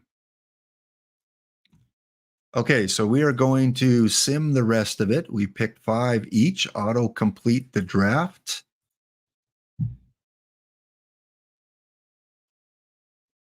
Again, there were 10 rounds. In round 6, I got Yoel Hernandez. You guys got a relief pitcher, Roberto Novora. I got Bill Niles. You got Dick Kaufman. I got a catcher, Bill Moore. You got relief pitcher, J.B. Bukakis. And in round 9, I got another catcher, Bruce Robinson. You got relief pitcher, John McDonald. So they gave me a lot of catchers and you a lot of relief pitchers. Final round, I got a shortstop. Here's what a round 10 player looks like. He's got speed and gap power. If he gets a hit, watch out. That was my 10th pick, Escalona. And your 10th pick was another pitcher, and not a very good one. Career minor leaguer. Okay, good.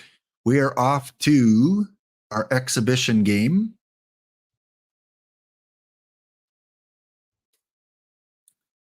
So we're going to sim ahead to just a couple days before and then set a quick lineup. Specific date, I want to go to March 23rd, 1965. That is right.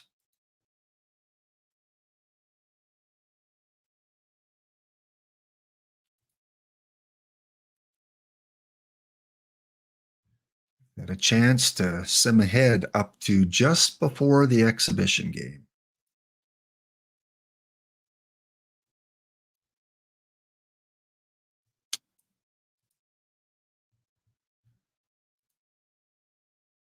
Okay. Screen share back over here.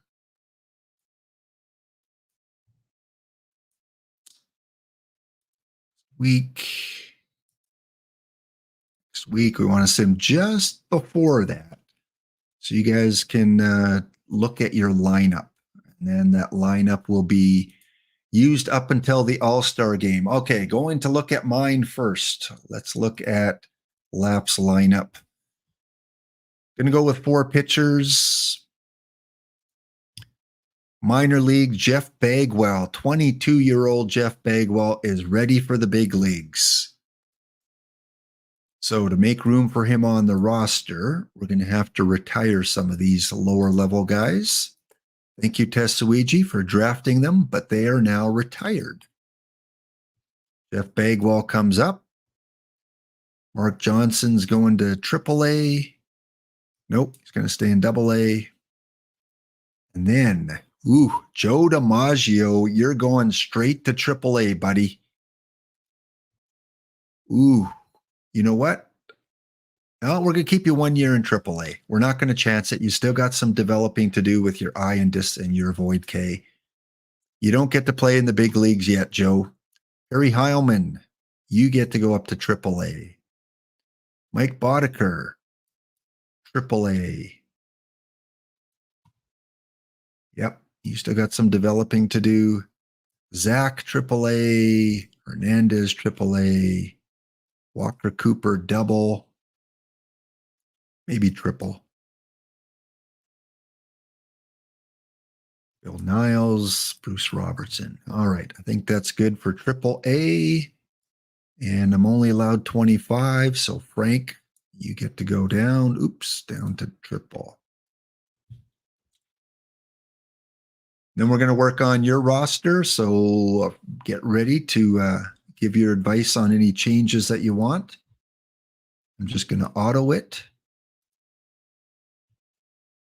Okay, Miltstock, Jody Reed, Leon Wagner, Daddy Wags, Jeff Bagwell, Reese McGuire, Ozzie Guillen, Gordy Windhorn, and Rick Herscher will be my starting lineup. And for pitching, we've got Gibson, Rudolph, Burnside, and Turley as my starting four.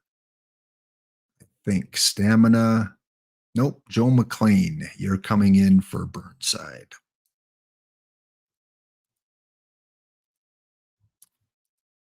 All right, chat, so let's take a look at your system.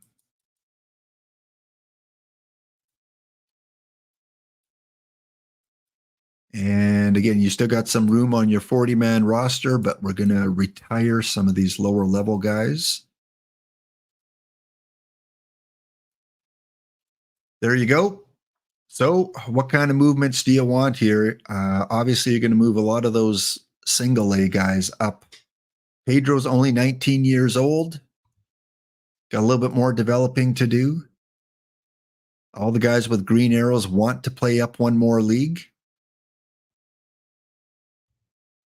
So McClellan to the majors. Where is he?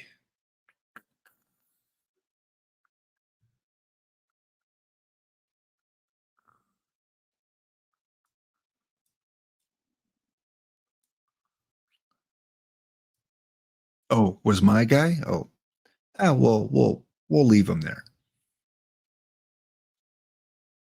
All right. If I don't hear anything, I'll kind of just move around your minor guys like I would probably do. Some of these guys should not be in the, Dick Lines at 26 should not be there. I'll make the obvious. Len should not be there. Willie should not be there. Roberto. Move everyone up with the arrow. That makes sense. It's very easy to do. So Len, Dick, Roberto, it's a good call. And then you can decide if you want the arrow guys in AAA to come up to the big league.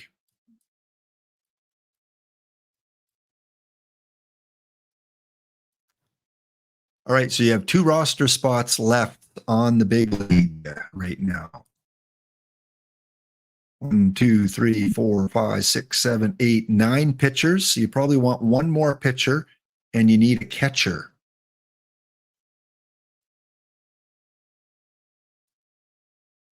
The only catcher is Keitel or Kitey. So I don't know if you have.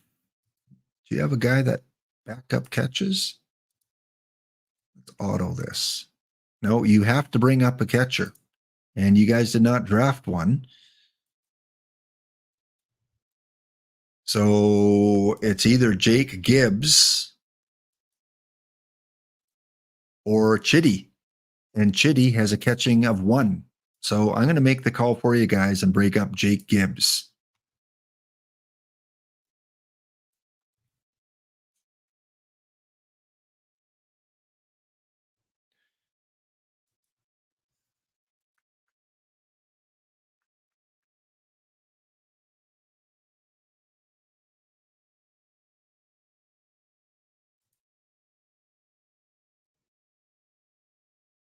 Yeah, this Gibbs played your catcher last year. He was played 52 games, 29 games, so it was Jake Gibbs.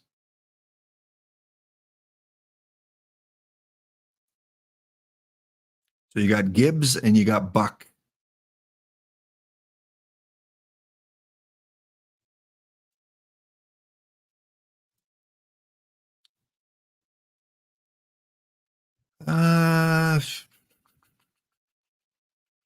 Nope. The 3 guys I retired were all single half-star pitchers.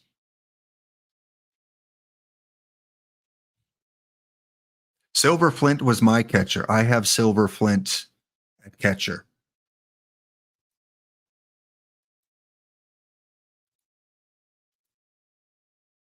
See, right here in single A, I got Silver Flint. So I have a lot of catchers, but you guys do not.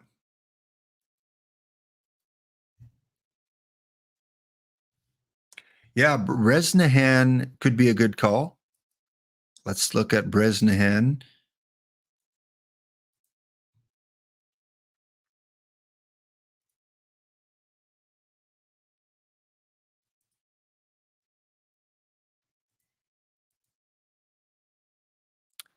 Nope, he's got no catcher ability. Not yet, anyway. I mean, if I could put you as a catcher, no trades. No, you cannot trade for one of my plethora catchers. Walker Cooper is my catcher. I drafted Walker Cooper. You guys have, you got no one. So I think this season you got to go with Gibbs and Buck and let the cards fall where they may. Do you want Pedro up there, though?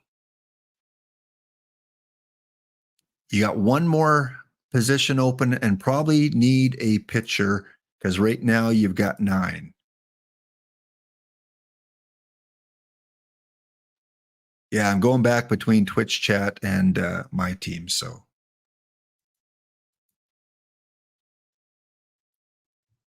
or do you want 23-year-old Len? Len's probably the pitcher you want to bring up. Let Pedro develop in AAA. He's only 19 years old. You don't want to ruin him by calling him up too early. Len is your guy. I agree.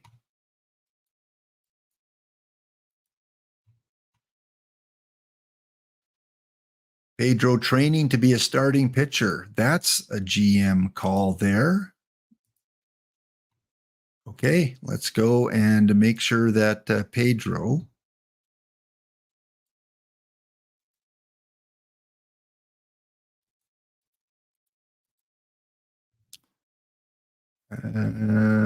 let's see, strategy.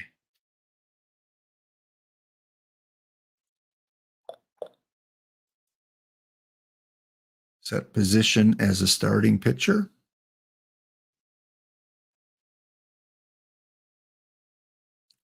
I guess that's all we can do to train him is just put him at starting pitcher.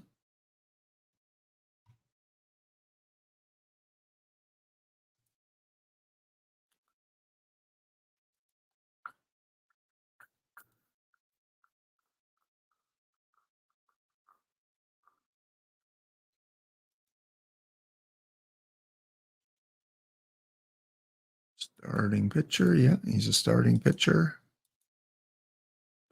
And because I'm controlling the team, the AI has they won't switch him back. So they'll keep him as a starter. So it won't let me force start because force roll bottom right of the player strategy. Oh, did I miss it there? Force roll player strategy.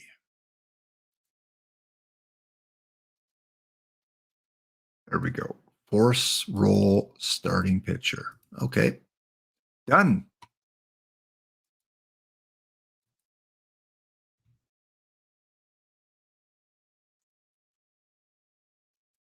I saw some comment about Bloomquist coming up.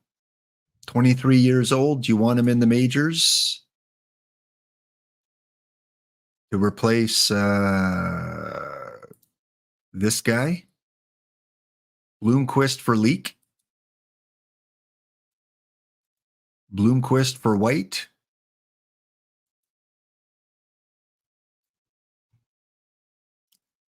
Lowell to replace Cook too. Okay, so White.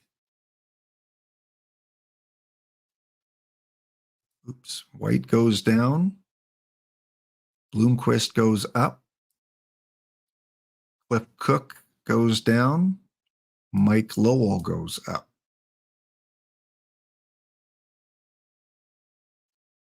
Dick Lines is 26. He's fully developed. So have him come up for, that's one of your starters though.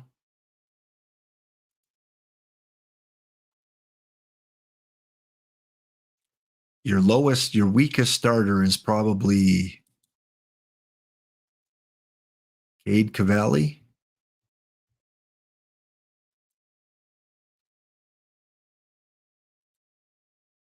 You want me to train Brezhnehan as catcher? Do you want me to force start him in the minors as catcher? I mean, the game will let me do that. He's got no catching ratings, though. He doesn't have any catching ratings. But he's not going to be a good pitcher. You want to train him somewhere as a batter, I would think. He's got better hitting ability.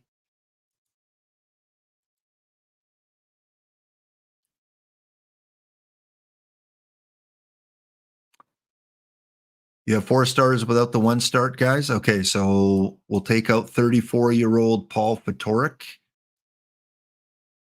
and put in Dick Lines. Okay. Train Brezhnehan at second.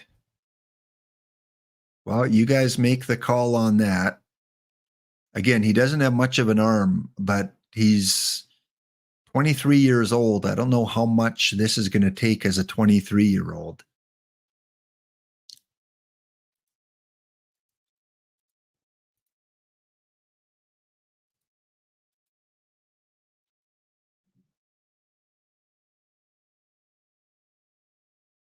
I mean, you need a catcher. You want to just gamble and train him as a catcher and see what happens?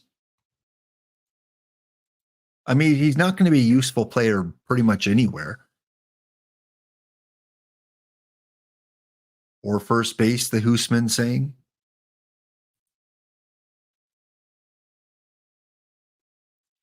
Catcher or first base?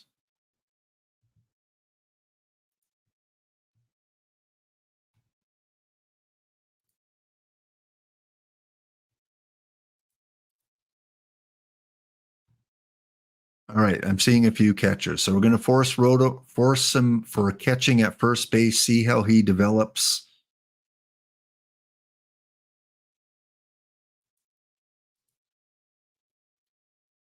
All right, so last call. Anyone else you want to bring up? We're force starting Roger Brezhnehan at catcher. We've got Pedro force starting as a starting pitcher. Brings his overall potential down to 3, but might be worth it.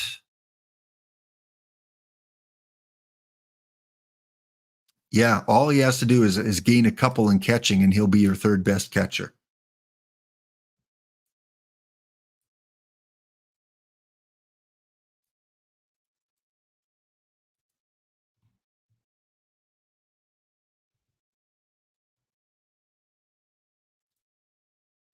All right, let's go to your lineup here. Koufax, Olivares, Reynolds, and Jones as your starters. Reynolds has 32 stamina, is listed as a starting pitcher.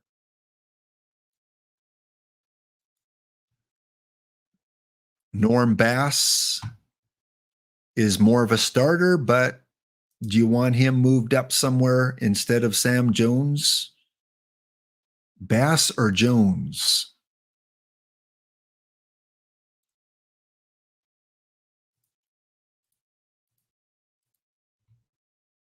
Everyone else I'm keeping at middle relief. The guys that we added, Cavalli, Lines, Perme.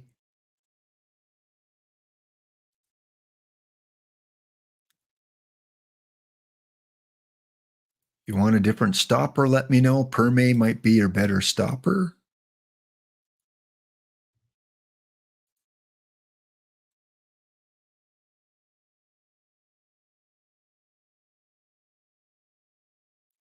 All right, going with EVC's recommendation there.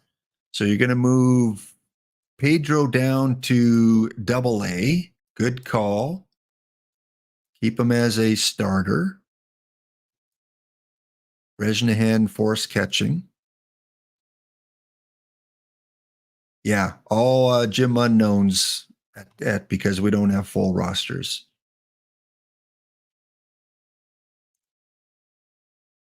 Ensure no catchers at AA. So yeah, Kitey is bad. He's gonna go to single A.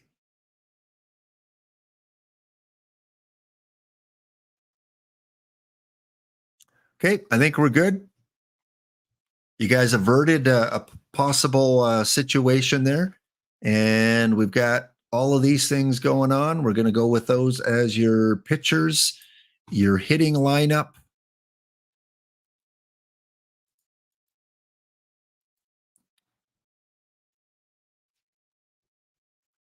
Let me know what changes you would like to make in hitting now, guys.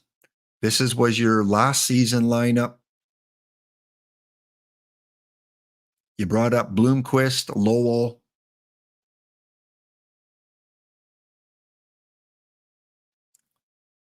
I'm assuming you want Ace Stewart replaced by either Bloomquist or Lowell.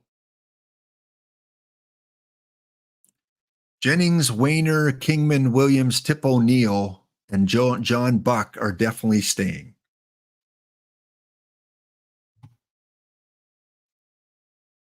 O'Neill and Kingman.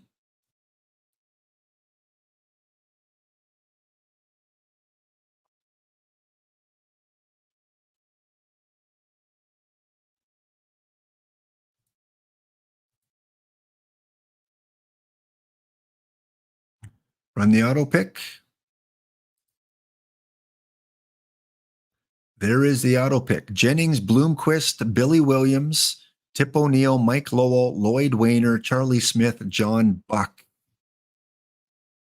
So Bloomquist and Lowell are in.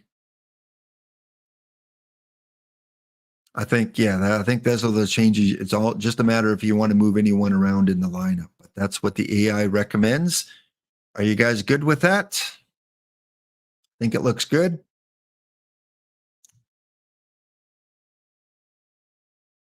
Unless Huey Jennings maybe the shorts. He's probably your best shortstop. So Jennings to short and Charlie Smith to second.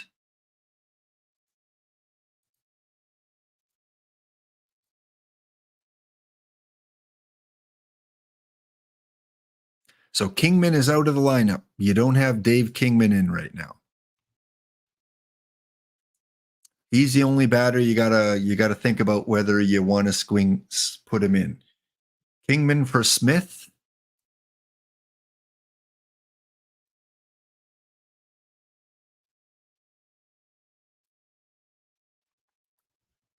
And then do you want Lowell at second base, or you want Kingman at second base, or Bloomquist at second? Bloomquist at second. Lowell at third. Kingman at first. How does that look?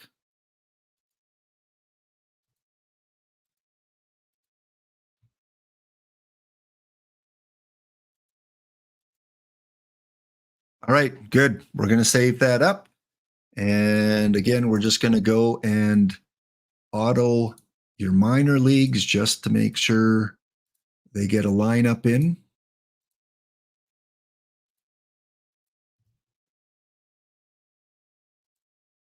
And same with mine.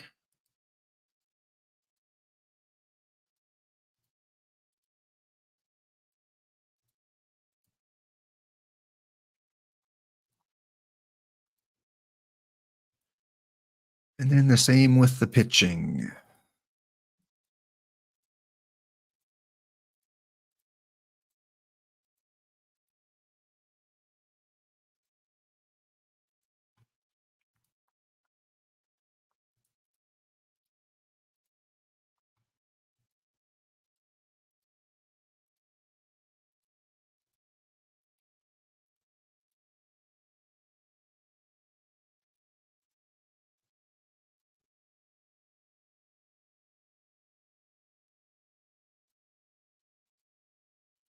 All right, we will see how Pedro develops here.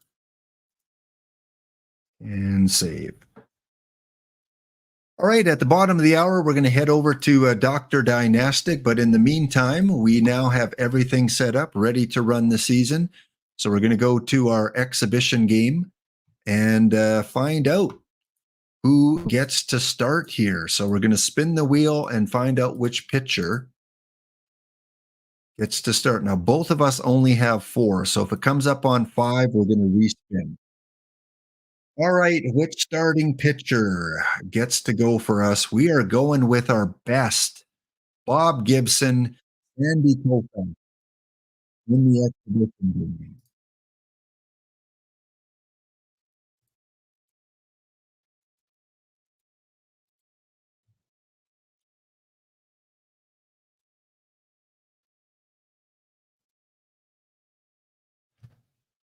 All right, Koufax and Gibson. Favoring you guys for most of the categories except for catcher, Jeff Bagwell at first base, Jody Reed at second base. All right, computer. Good. Let's do this. Exhibition game 1-1.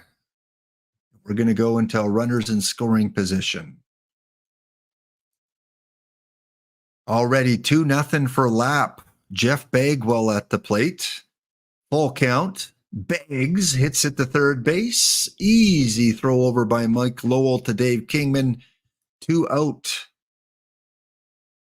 And make that 3. All right, first inning over. Top of the first, you guys, or top of the second, you guys have runner on third, Tip O'Neill. Mike Lowell with his first ever at bat for Chat in the majors. Lowell against Gibson, and Lowell strikes out. Runner's going to come in, and it is 2-1 for Lap now as we go to still in the second. 2-2 game. Bottom of 2, runner on second for Rick Hersher up against Sandy Koufax. Deep drive, but into the glove of the left fielder, and that gets rid of the threat in the second inning. I think, yes. Strikeout. Top of 3. 0-0 after 3. We go to the top of 4 and Chat with 2 runs to take us, or 4 runs. Holy smokes, 4 runs for Chat off Bob Gibson. Top of 5, 6-2. Bottom of 5. Lap cannot get anything going. Tommy Thompson in the game. Still 6-2. We go to bottom of 6. Top of 7. Bottom of 7. Wow, a lot of zeros on the board lately as we go to the bottom of the 8th. Milt Stock on the mound, at the plate, trying to get things going. 1 out. Sandy Koufax still in the game against Jody Reed. Second out of the 8th. 4 outs away from taking the exhibition game. Daddy Wags gets that past Mike Lowell. Daddy Wags with the single. And Lap has something going here with Jeff Bagwell at the plate. We need a home run, Jeff, not a strikeout. All right, we go to top of 9. Nothing for you guys. Bottom of the 9th, Reese McGuire. Why did I have to draw Sandy Koufax? Eric Thompson in to clean up, to mop up this 6-2, not in a save situation. Oh, what a grab by right fielder. Who was that? Billy Williams with the grab. All right, this one's for Cub fans, Steve. We got to watch that one again. Guillen. Billy Williams, Willie Mays style. He didn't even look at that ball. Amazing catch. Gordy Windhorn with the last chance for the Hound, and that will be it. All right, 6-2. You guys take the exhibition game. So if you predicted that on your form, good stuff. 8 runs were scored. Sandy Koufax goes 8 innings, 3 hits, 2 runs as we head off to the regular season. All right, 6-2 for Chat. Let me write that down.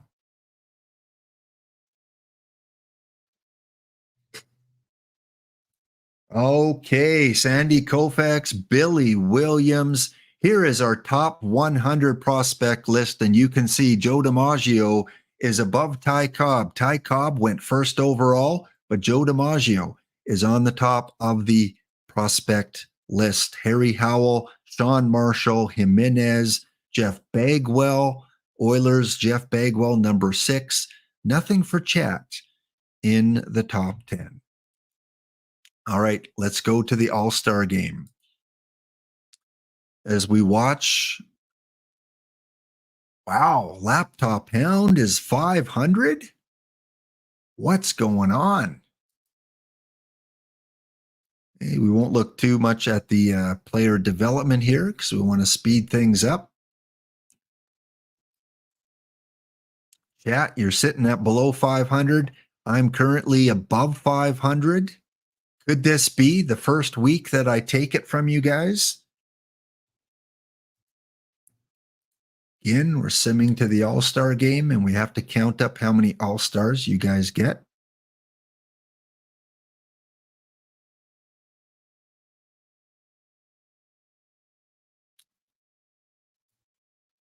July 1st. And yeah, you might want to catch her next week. You might want to make that a priority. Okay, the All-Star game announcement. We've got for the AL, Laptop Hound.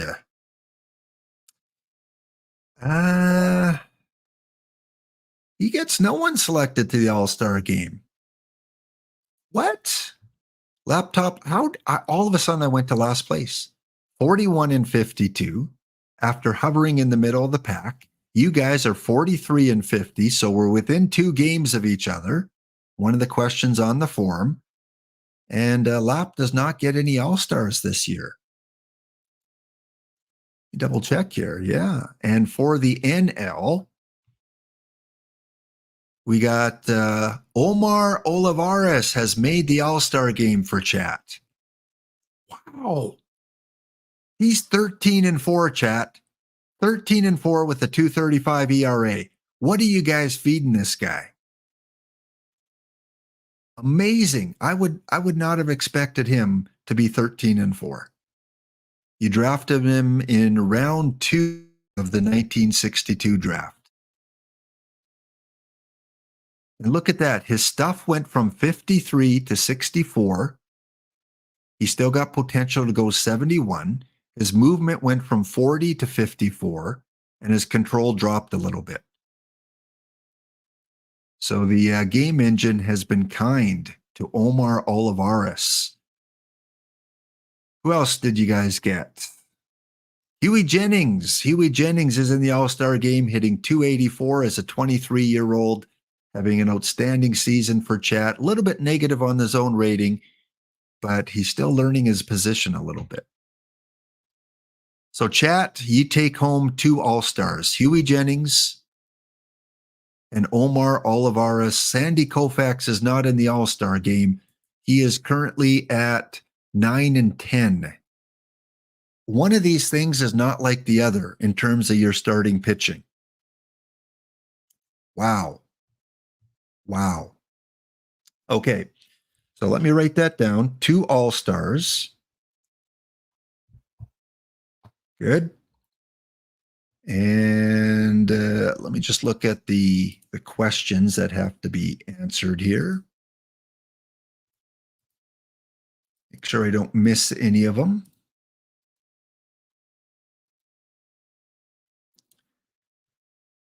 How many Chat players will make the All-Star game? It was 2 to 3. Total runs scored in the exhibition game was 8. So now we're looking for Sandy Koufax wins, and we're looking for Billy Williams home runs. Plus, of course, the overall regular season champion. Right, here we go to the end of the regular season. Let's watch those scores come in there. The standings, you guys have went to 1 game within 500. You're over 500 now. I'm at the bottom. Looks like you guys are going to win the regular season over me again. We're at the beginning of September.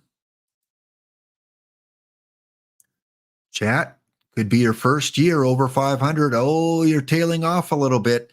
And it will be the Boston Red Sox up against the New York Mets. Go to the end of the playoffs. The Boston Red Sox are your World Series 1965 champions. Congratulations to the Red Sox. Well done. Okay, the game is just saving up. Hey, I didn't have a score of 1 this year. I had a score of 248. That's positive. All right, regular season. Twitch chat 78 and 84, and Lap at 61 and 101. Task number 2 completed. You won the All-Star game, or you won the exhibition game. You won the regular season. So that's at least 10 packs I'm giving out. Now, will you win a Cy Young or MVP award? And sorry, guys, you will not be in the draft lottery. It will be the Oilers, the Giants, the Reds, and the Guardians. Part of the draft lottery next year. All right, let's go find out our award winners. Will Olivares take home an award? Will he get the Cy Young? League history index. We'll start with the AL. The Cub fan 23 Steve MVP award goes to Willie Mays, his 4th of his career. The Boiled Egg 1974 pitcher award goes to Billy Odell from Minnesota. The D Block Dragon Rookie of the Year award goes to Jeff Bagwell. Take that, chat. Rookie of the Year, Jeff Bagwell from the Laptop Hound Oilers. And Clay Carroll is your Wildcat Bandit Reliever of the Year award winner from the Chicago White Sox. In the NL, the Cub fan Steve MVP award goes to Mickey Mantle, his 3rd. Boiled Egg award goes to Bert Blyleven from the Dodgers. The D Block Rookie of the Year award goes to Jimmy Bannon. And the Wildcat Bandit Reliever award goes to the Mets' Roy Parmalee. So no awards for chat this week.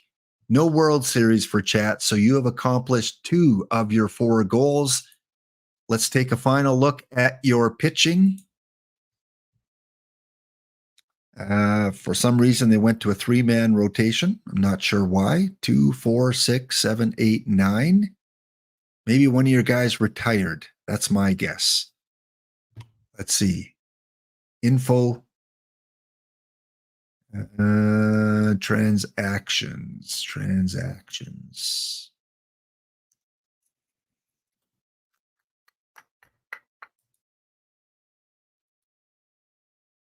Reports, news.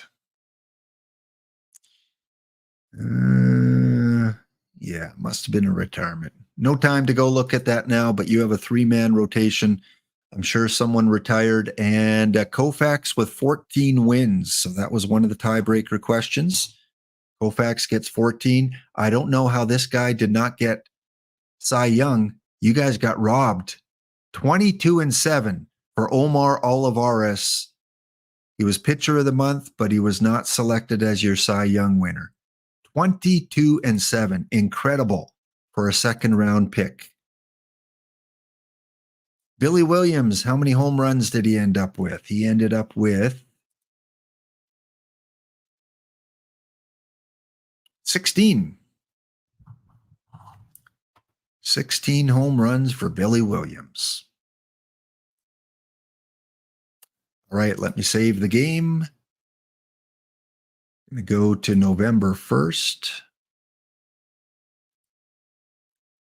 where we always end off.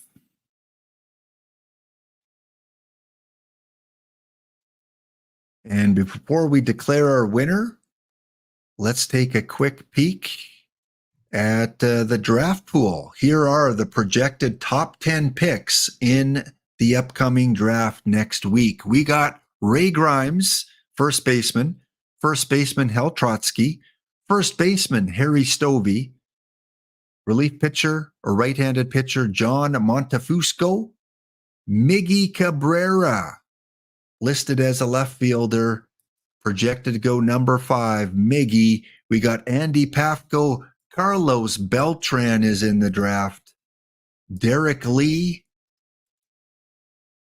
Jeff Blum, and Jeff Burrows.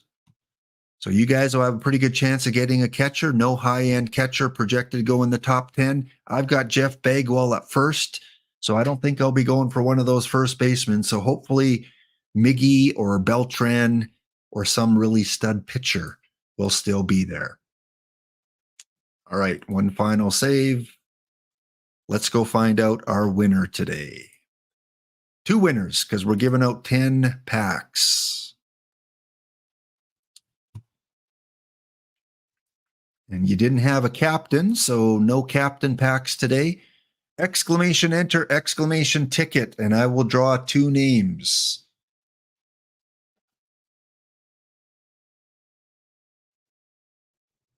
Actually, this one is 1 name, and then the 2 winners from the form. So 2 from the form and 1 random one we're going to do.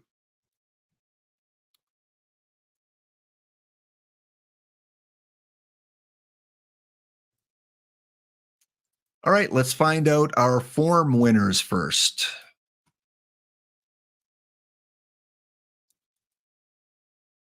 Link to sheets, create.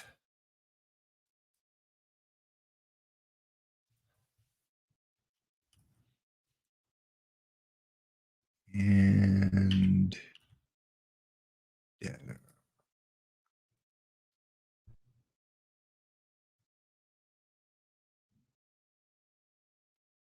How many of the 4 goals will be achieved? You guys achieved 2. You won the exhibition and you won the regular season.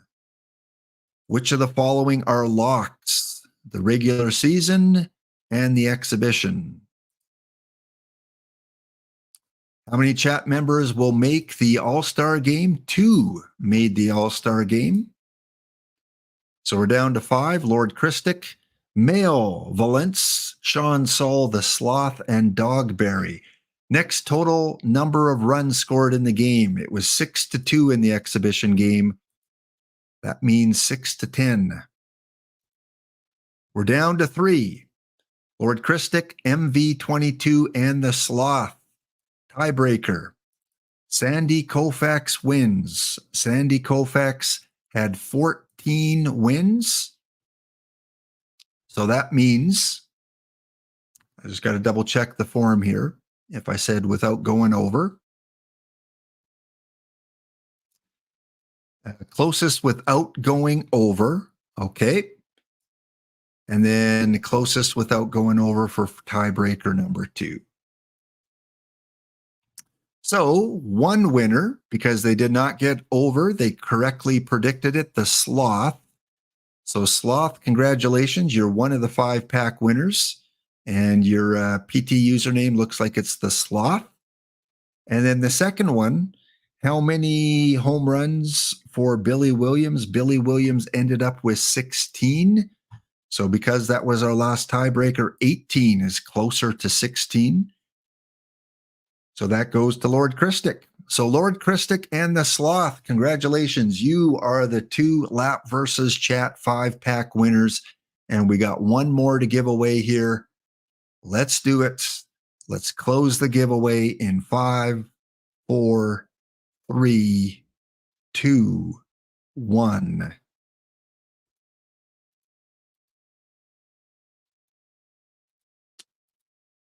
Go. Here's the form. Sorry, guys, I narrowed it down, didn't have it on the screen. We went down through all the filters. Lord Christic and the Sloth. Lord Christic wins tiebreaker 2. The Sloth nailed it on tiebreaker number 1. And they got all the other questions right. Everything was perfect up till the tiebreakers. So the Sloth and Lord Christic, again, are 2 winners of that 5-pack giveaway each. And now we go to the random draw. We'll close that off.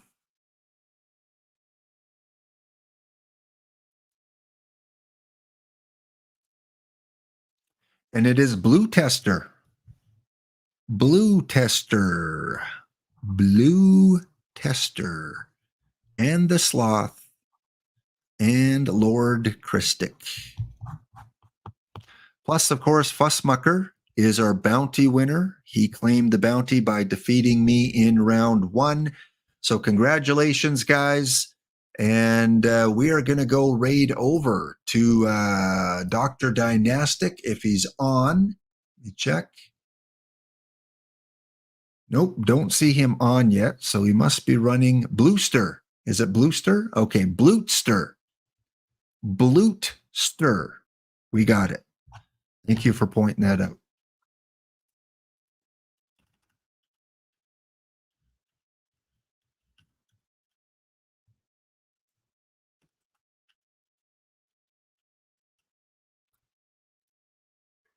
All right, once again, our 4 winners today, Blutster and the Sloth winning the Lap versus Chat 5-packs each, Lord Christic winning the 5-packs, and then Fussmucker winning the bounty.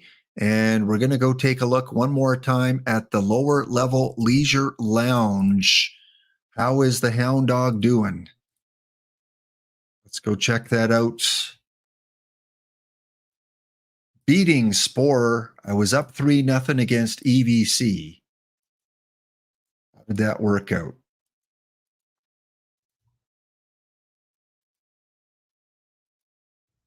All right, round 1, it was 4-3 over Spore. Round 2, it was 4-1 over the Nova Wildcats. Round 3, it was a sweep of EVC.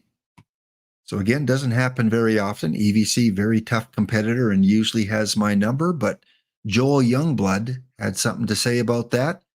And in the quarterfinals, I am currently down 3-2 to the Brooklyn Dinger Hitters. So I was up 2-1. They won game 4, 5-0. Game 5, they won 3-2. One of those pivotal games where they scored 1 in the bottom of the 10th to win. And so now it is Pud Galvin up against Ken Brett in a must-win situation. All right. Let me do one final check here if Dr. Dynastic is on. Raid. He is on. All right, guys, he's up and running. We're here for a good time, not a long time, so have a good time. The sun can't shine every day. Back with the Three Amigos show, EVC, Sporer, maybe even Charles on Thursday. So have a wonderful Tuesday, even better Wednesday. Again, take care of yourself. Give what you can, take what you need. It's a great day for baseball. Thanks for hanging out. We'll see you next episode. Ooh, isn't it a pity? And every year has a share of tears. Every now and then it's gotta rain. We're here for a good time, not a long time.